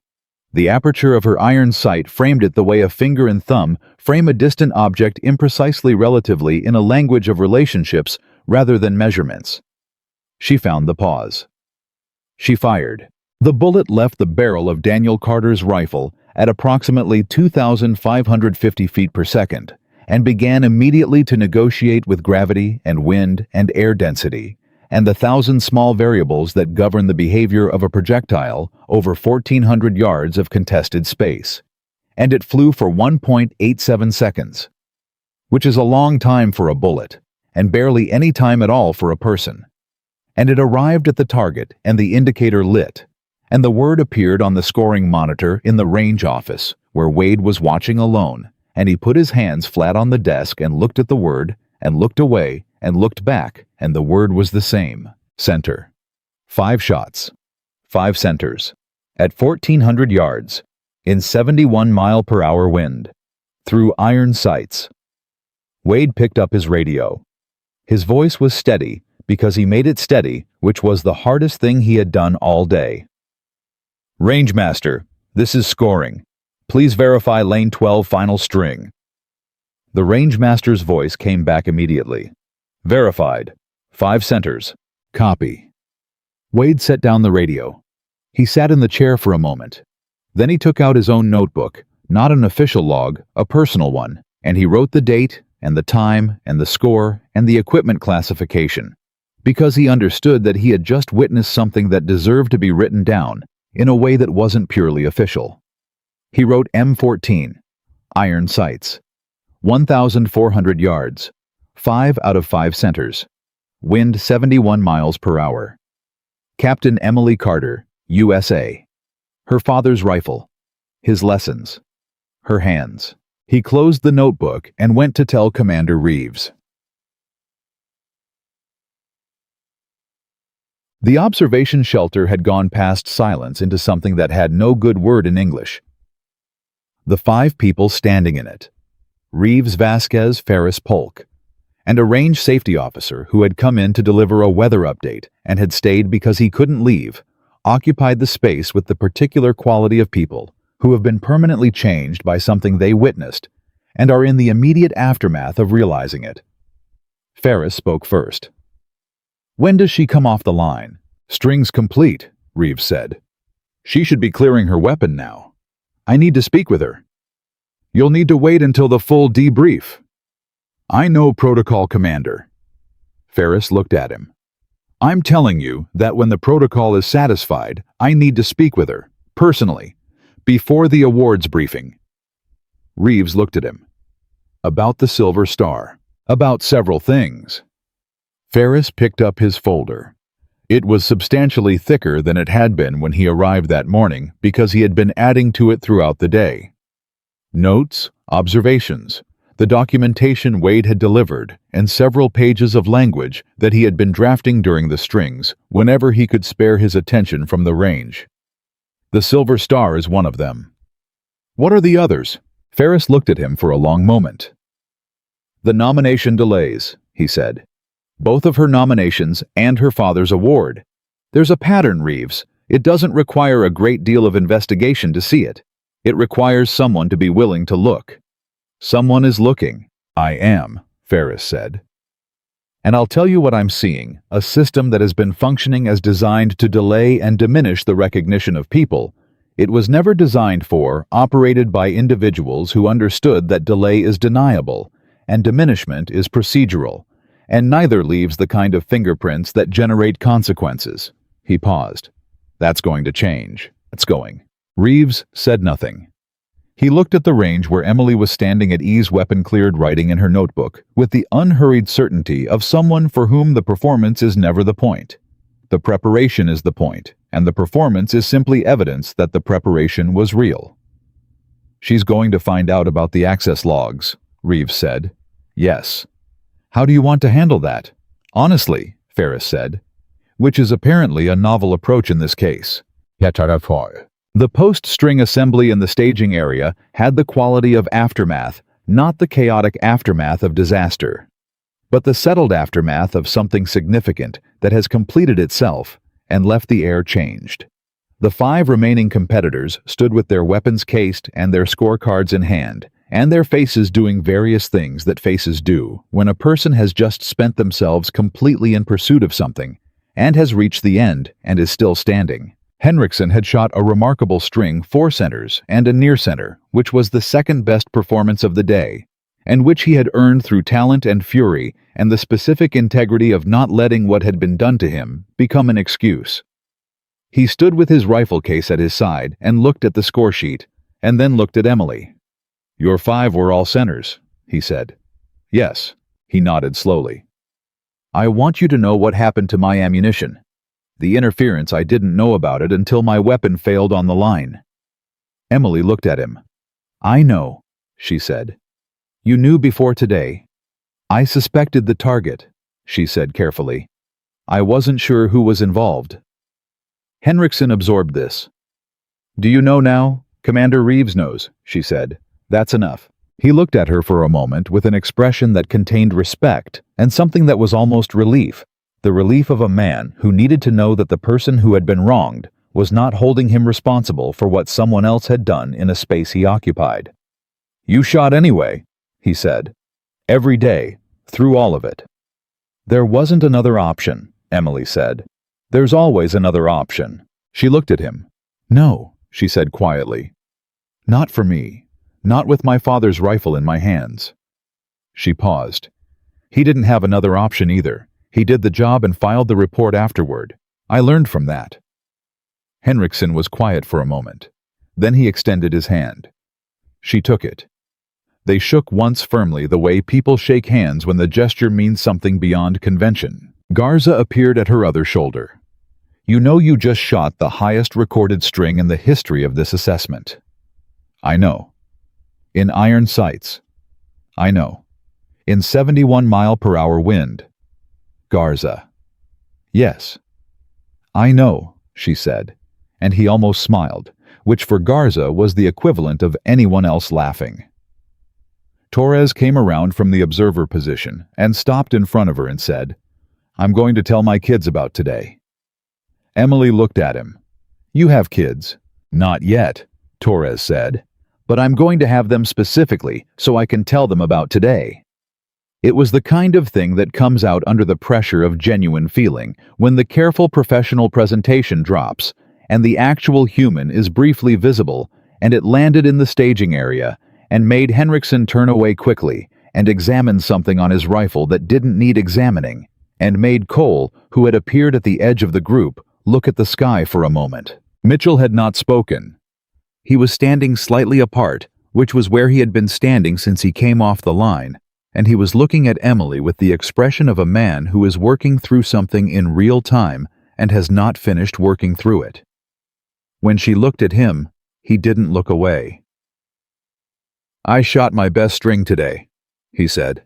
"I know, you did. It wasn't enough." "No. You were better."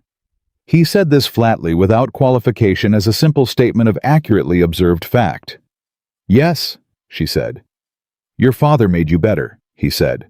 "Not the rifle, not the training. Him, the way he taught you. The thing he gave you that I didn't get from anyone." He paused. "That's what I was wrong about. On day 1. It wasn't about the rifle or the sights. I didn't understand what I was looking at." Emily looked at him for a long moment. "What were you looking at?" "Someone who wasn't performing," he said. "Someone who was just being what they'd been built to be." He looked at the M14 case in her hand. "I've been performing my whole career. Performing excellence. You were just being it." This was the most honest thing Mitchell had said in his professional life, and he knew it, and the knowing of it was uncomfortable in the way that honesty is uncomfortable when it arrives late. Emily said, "You can learn that." "Can I?" "My father learned it," she said. "He wasn't born with it. His commanding officer in Korea told him once that he was technically brilliant and psychologically immature, and that the second would kill him before the first could save him. He spent 20 years fixing that." She paused. "He taught me the fixed version." Mitchell absorbed this. How old were you when he started? 8, she said. I'm 29. Yes, she said. So you're 11 years behind. You'd better start. Something shifted in Mitchell's face. Not a smile exactly, but the precursor to one, the recognition of something that was almost funny in the way that true things are sometimes almost funny. He nodded once and picked up his rifle case. Reeves found her in the equipment room at 1748, returning her brass for the final time, and he came in with Ferris behind him and closed the door, which told Emily that this was not a procedural conversation. She set down the brass container and turned and waited. Captain Carter, Reeves said. This is Colonel Ferris, Department of Defense Inspector General's office. Emily looked at Ferris. Something in her went very still.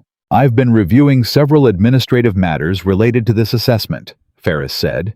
He had the measured, unhurried speech of someone who has learned that pace communicates authority more effectively than volume, including the equipment discrepancies you documented over the past 3 days.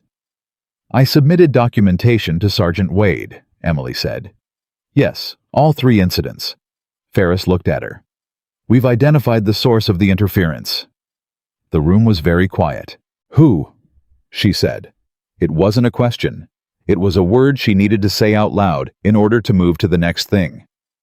Ferris told her. Emily did not react immediately. She stood with her hands at her sides and her face doing nothing dramatic, and she breathed in and out, and she processed the name, and what the name meant, and what it meant that a person with that name had done what they had done in the way they had done it procedurally, deniably, carefully, across multiple days and multiple incidents, using the architecture of legitimate administrative access to conduct something that had no legitimate purpose. How long? She asked. Ferris understood the question. The nomination delays both of them trace to the same administrative chain. 14 months on the current nomination, 11 months on the previous one. He paused. The pattern on your father's silver star is consistent with the same signature. This was the thing that moved her. Not the ammunition, not the nomination delays.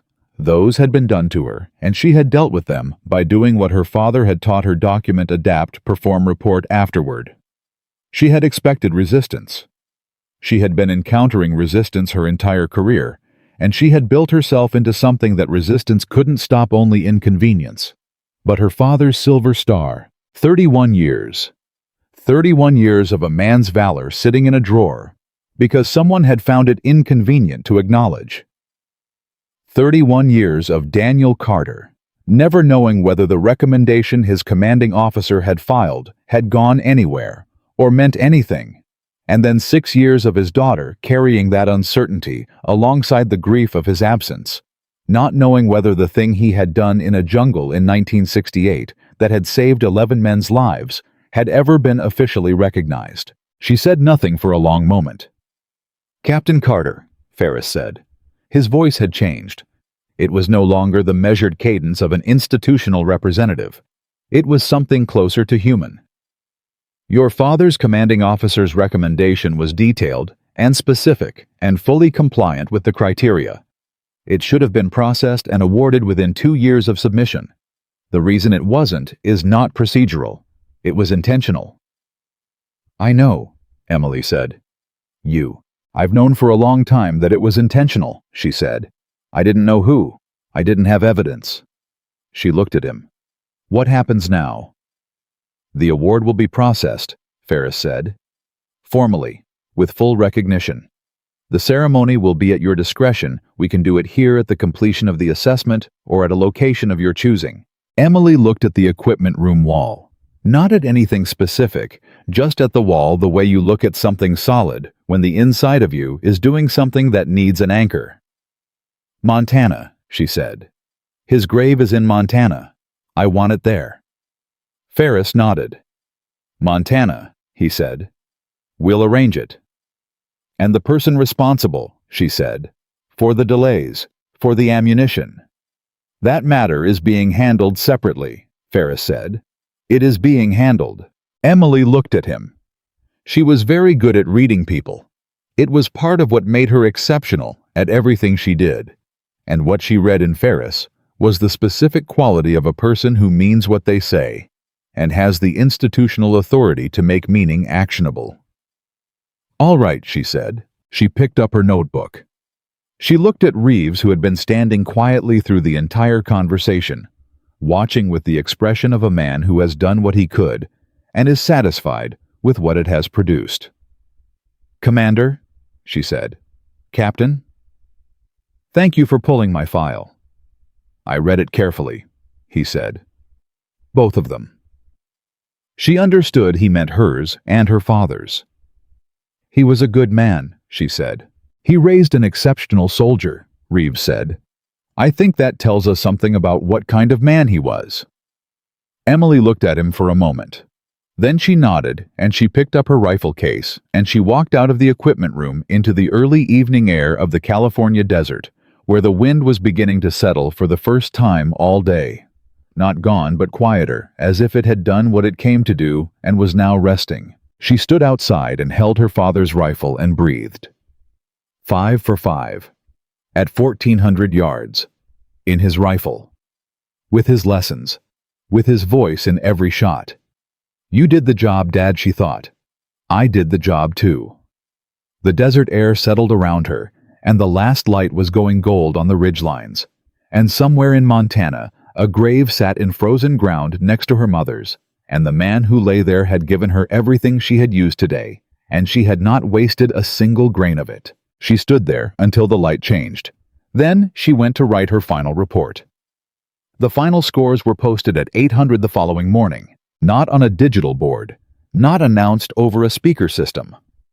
Sergeant Wade printed them on a single sheet of paper and pinned them to the bulletin board outside the range office with 2 thumbtacks. The way scores had been posted at this assessment for 11 consecutive years, because some things are better done simply, and the simplicity is part of the point. By 0812, every competitor still on the installation had read the sheet. By 8:15, the staging area was doing something it had not done at any point in the previous 4 days. It was quiet in the way that happens after something conclusive. Not the tense quiet of anticipation, not the compressed quiet of concentration, but the open, settled quiet of a thing that has been decided and cannot be undecided, and that everyone present understands they will carry with them. Emily Carter. First place. By 29 points. In the history of the China Lake Precision Engagement Assessment, the largest margin of victory ever recorded had been 17 points. The previous record holder had shot with a custom bolt-action rifle and a scope that cost more than most people's cars in conditions that were difficult but not catastrophic against a field that was excellent but not extraordinary. Emily had beaten that record by 12 points. With her father's M14, with iron sights, in 71-mile-per-hour wind, against the finest shooters the United States military had assembled in a decade. Mitchell read the sheet and stood in front of it for a long time. Cole came and stood beside him and read it too. Neither of them spoke.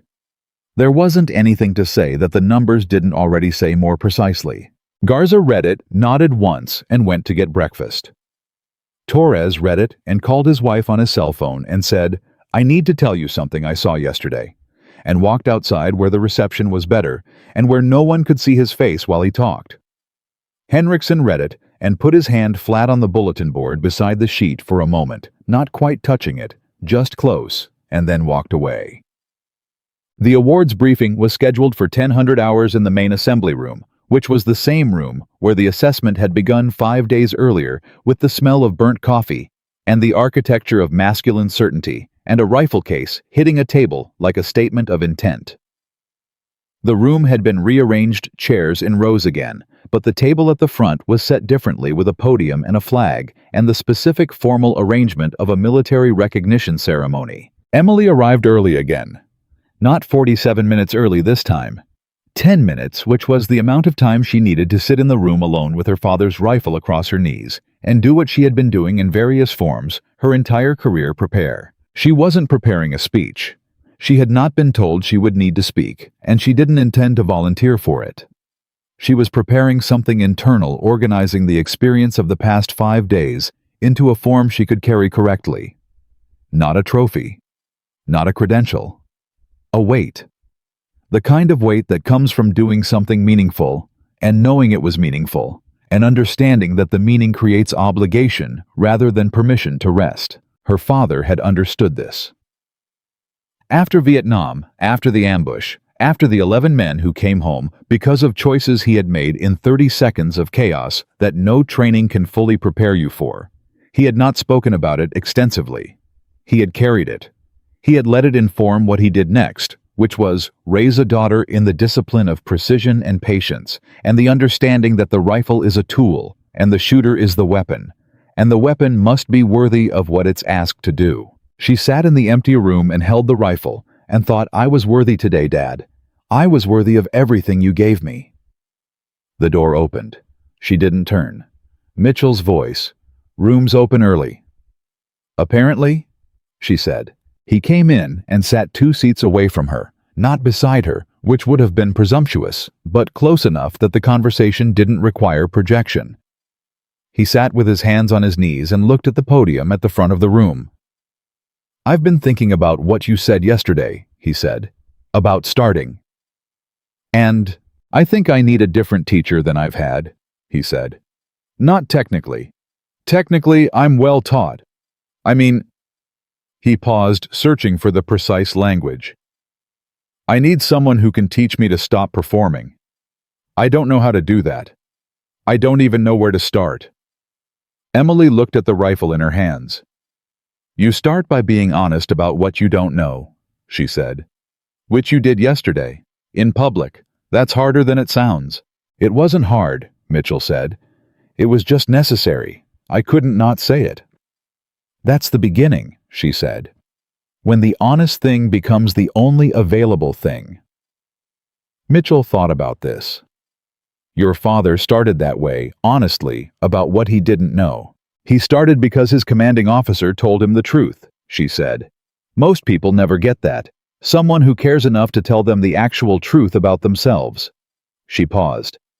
My father told me truths about myself from the time I was 8 years old. Not cruel truths. Accurate ones.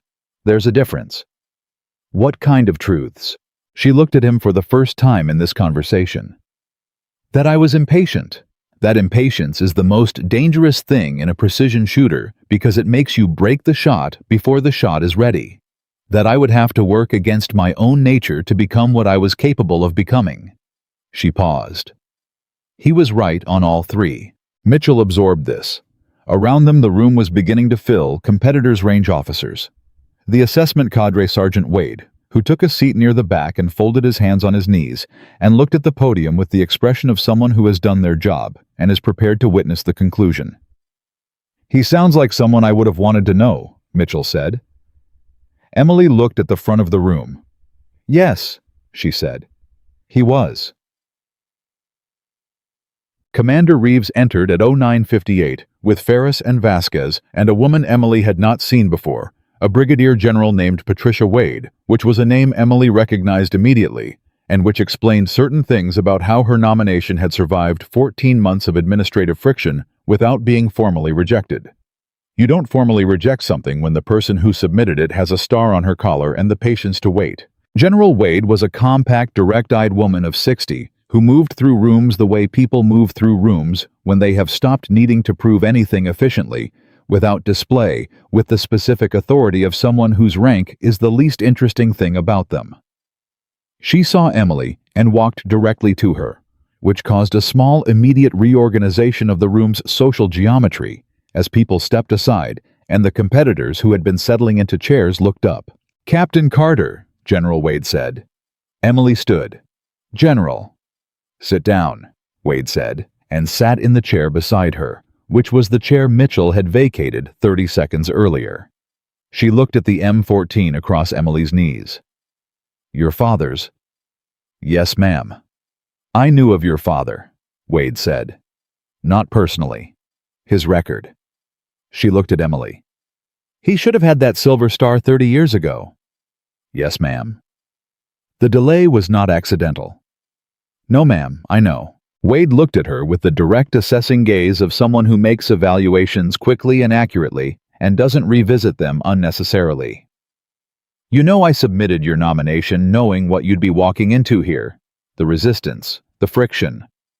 I needed to know whether you could perform under that specific kind of pressure, not combat pressure, institutional pressure, which is harder in some ways because there's no doctrine for it and no medal for surviving it.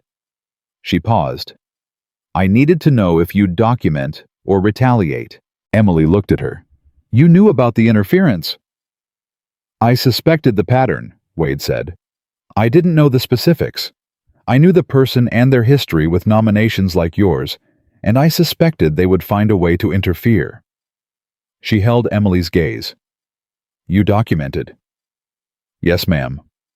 Every incident, contemporaneously, time-stamped. Yes, ma'am. And then you went back to the line and shot the highest recorded string in the history of this assessment. Emily said nothing. That's not just marksmanship, Captain, Wade said. That's character, and character is what I was actually trying to assess. She stood straightening her jacket with the brisk efficiency of someone moving from one thing to the next. Your father had it.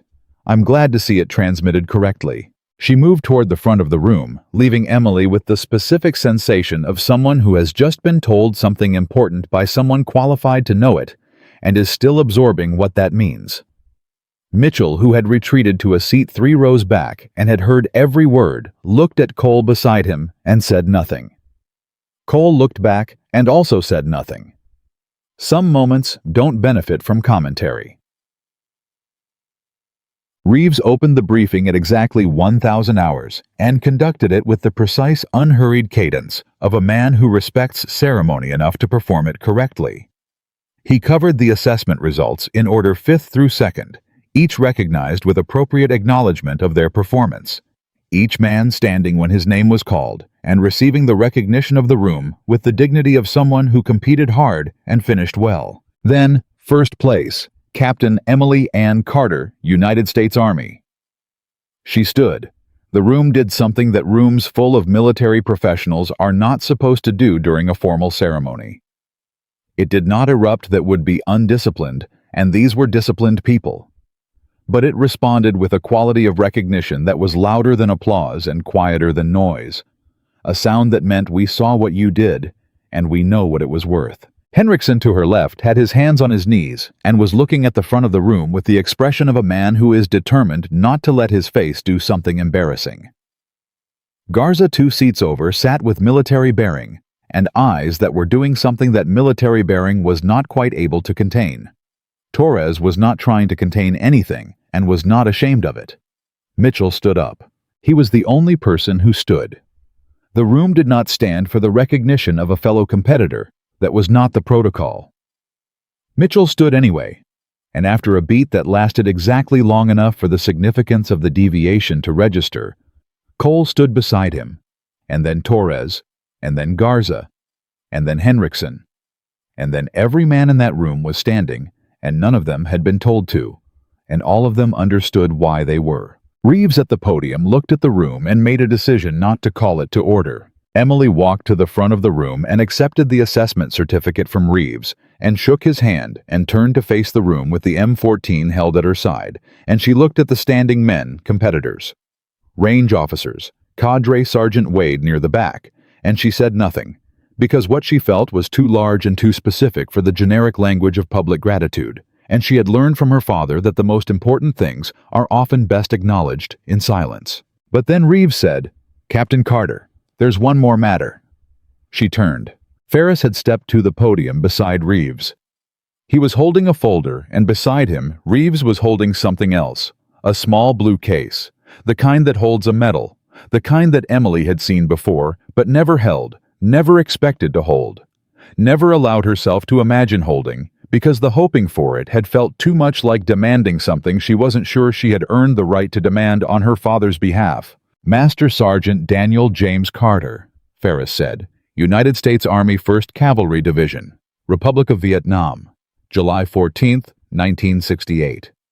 In the performance of his duties during an ambush engagement near Quang Tri Province, Master Sergeant Carter, under direct enemy fire, reorganized his unit's defensive perimeter, provided covering suppression that allowed the evacuation of 4 wounded soldiers, and then advanced alone to a forward position to direct air-to-ground communication that resulted in the neutralization of the enemy position. His actions saved the lives of 11 soldiers under his command.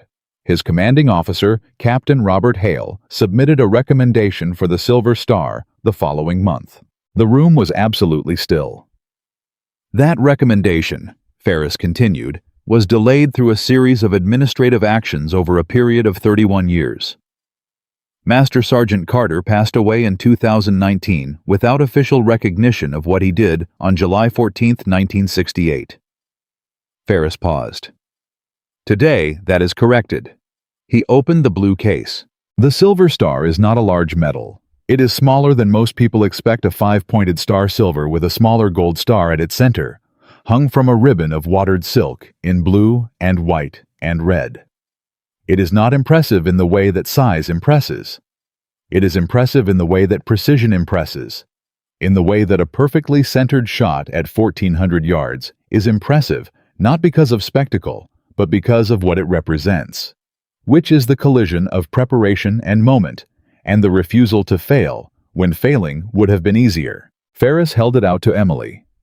She looked at it for a moment. Just looked at it. The way you look at something you have been moving toward for a long time and have finally reached and need to verify with your own eyes before you trust that it's real. Then she took it. Her hand was steady. Of course her hand was steady. Her hand was always steady.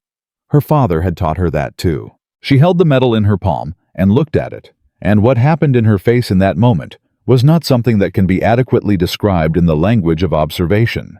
It was private. It was between her and the man whose name had just been read aloud, in a room full of people who now understood something about both of them. It was 31 years of delayed justice arriving in a small blue case, and it was 6 years of grief finding a formal acknowledgement that grief alone cannot provide, and it was an 8-year-old girl in Montana snow hitting a steel plate at 300 yards and hearing her father say good. Again, she closed her hand around the medal. General Wade from her seat in the front row was looking at the floor. Her jaw was set in the specific way of someone who has directed significant institutional energy toward a moment and is now present for its arrival, and is allowing herself for just this moment to feel what it cost. Reeves said quietly, "It's his. You're just keeping it for him." Emily looked at him. Her eyes were clear. "Yes," she said. "That's exactly right." The room released from ceremony into something more human at approximately 10:47, when the formal portion concluded, and the social gravity that had held everyone in their positions dissolved, and people began moving and talking with the specific energy of people who have been through something together and are now on the other side of it. Wade appeared at Emily's shoulder with the quiet efficiency of someone who has been navigating military social environments for 4 decades and knows how to move through them without disrupting the current. "Montana," he said. "We'll coordinate the ceremony logistics through my office. Whenever you're ready." "Spring," Emily said. "When the ground isn't frozen." He would have wanted people to be comfortable. Wade smiled a small, genuine one. Of course he would have. She looked at the medal in Emily's hand. "Have you thought about what comes after this? The assignment evaluation from this assessment feeds directly into JSOC. I know. There are positions that would be—" "I know," Emily said again. "I'll read the evaluation when it's posted. I'll make a decision based on what's right, not what's impressive." Wade looked at her. "Your father would have said the same thing." "He did say the same thing," Emily said. "Many times, about many things." Wade touched her arm briefly, not a military gesture, but a human one, and moved away. Mitchell found her near the door as people were beginning to leave, and he had the look of someone who has been preparing something and is no longer sure the prepared version is adequate. "I owe you something," he said. She looked at him. "Day 1, in the briefing room. When I said what I said. He met her eyes. I'm not asking you to forgive it. It needs to be said directly. That was wrong. Not because you beat me, because it was wrong before you beat me. It was wrong when I said it. It would have been wrong if you had finished last. He paused. I want to be the kind of person who would have known that on day one. I'm not that person yet. I'm working on it. Emily looked at him for a long moment. You stood up, she said. He waited. During the recognition. You were the first one standing. You didn't have to do that. Yes, I did, he said simply. She nodded. I know. She held out her hand. He took it. You're going to be a good shooter for a long time, Mitchell. Don't waste the years on performing. Do the work. Yes, ma'am, he said, which was not his standard mode of address for a peer, and which they both understood was not about rank. He let go of her hand and walked out, and Cole followed him, and Emily watched them go with the particular feeling of someone who has changed another person's trajectory slightly, and knows it, and understands that this, too, is part of what today was for. Garza was last. He waited until the room was nearly empty, which she had learned was his pattern. He moved when others had finished moving, not from timidity, but from the preference of a man who finds the margins of things more honest than the center. He came and stood beside her, and looked at the medal in her hand, and said nothing for a moment. You're grouping at 1400, he said finally. 4 inches. 4 1/4. 4 1/4. He looked at the front of the room where the podium and the flag and the blue case's empty shell remained. I've been shooting for 17 years. I have never grouped under 6 at that distance in those conditions. You will, she said. What makes you say that? Because now you know it's possible, she said. That's the first thing. Before you can do something, you have to see it done. She looked at him. You saw it done. Garza was quiet for a moment. Your father never saw it done, he said. He taught you without a model. He built it from the ground up. Emily looked at the medal. He had a model, she said. He told me once, his commanding officer in Korea, a man named Sergeant First Class Willie Tate from Alabama, who could read wind at 1,000 yards before wind meters existed, and who told my father the rifle and the world are in conversation. You are the translator. If you don't understand both languages, you lose the meaning. She paused. He quoted that to me so many times I could hear it in my sleep. I still can. Garza absorbed this. Willie Tate. I never met him. He was gone before I was born. But he's in every shot I fire the same way my father is. She looked at Garza. That's what this is really about. It's not one person. It's a line. It goes back further than you can see and forward further than you can imagine. And you are responsible for passing it on correctly. Garza looked at her for a long time with the expression of a man receiving something he had not known he needed. You're going to teach someone, he said, someday, the way your father taught you. Yes, she said. They'll be extraordinary. They'd better be, she said. I won't accept anything less. She almost smiled, which for Emily was the equivalent of anyone else laughing out loud. My father didn't. Garza nodded. He picked up his rifle case. He turned to leave and then stopped and said without looking back, The rifle, the M14. Does it have a name?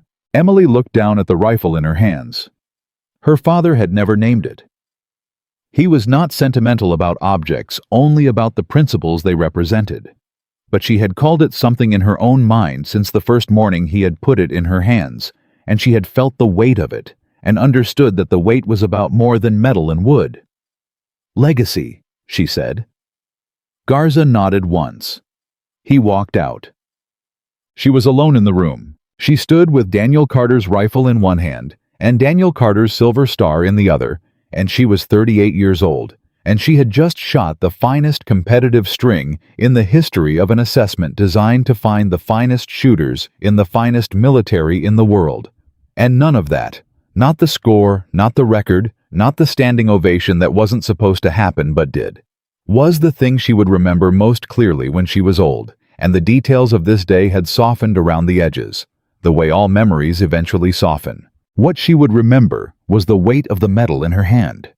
The weight that was 31 years and a jungle in Vietnam, and 11 men who came home, and 6 years of grief, and every cold Montana morning, and every shot she had ever fired in his presence, and every shot she had fired after he was gone, when his presence was internal rather than physical, and therefore in certain ways more powerful.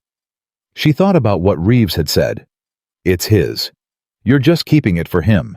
And she thought about what it meant to keep something for someone, not to hold it away from the world, sealed and hoarded and protected, but to carry it forward into new rooms and new challenges and new competitions against people who underestimated you because they couldn't see what you were carrying or understand what had built you. To carry it the way you carry a rifle with both hands, with attention, with the understanding that what you're holding is only as valuable as what you do with it. Her father had given her everything.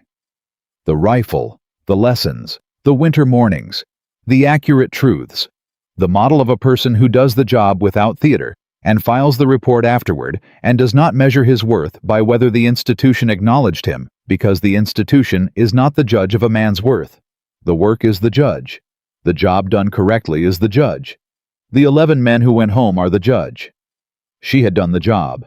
She had done it with his rifle and his lessons and his voice and his discipline, and the silver star that should have been his 30 years ago and was now hers to carry to a grave in Montana in the spring, when the ground was soft and the air was warm, and she could stand in the cemetery outside Billings and say out loud to the headstone, "I finished it. Dad, I brought it home." She walked out of the assembly room into the California morning rifle in one hand, metal in the other, and the desert air was clean after the wind and the rain, and the range was quiet. And somewhere 1,000 miles north, a patch of Montana ground was waiting for spring.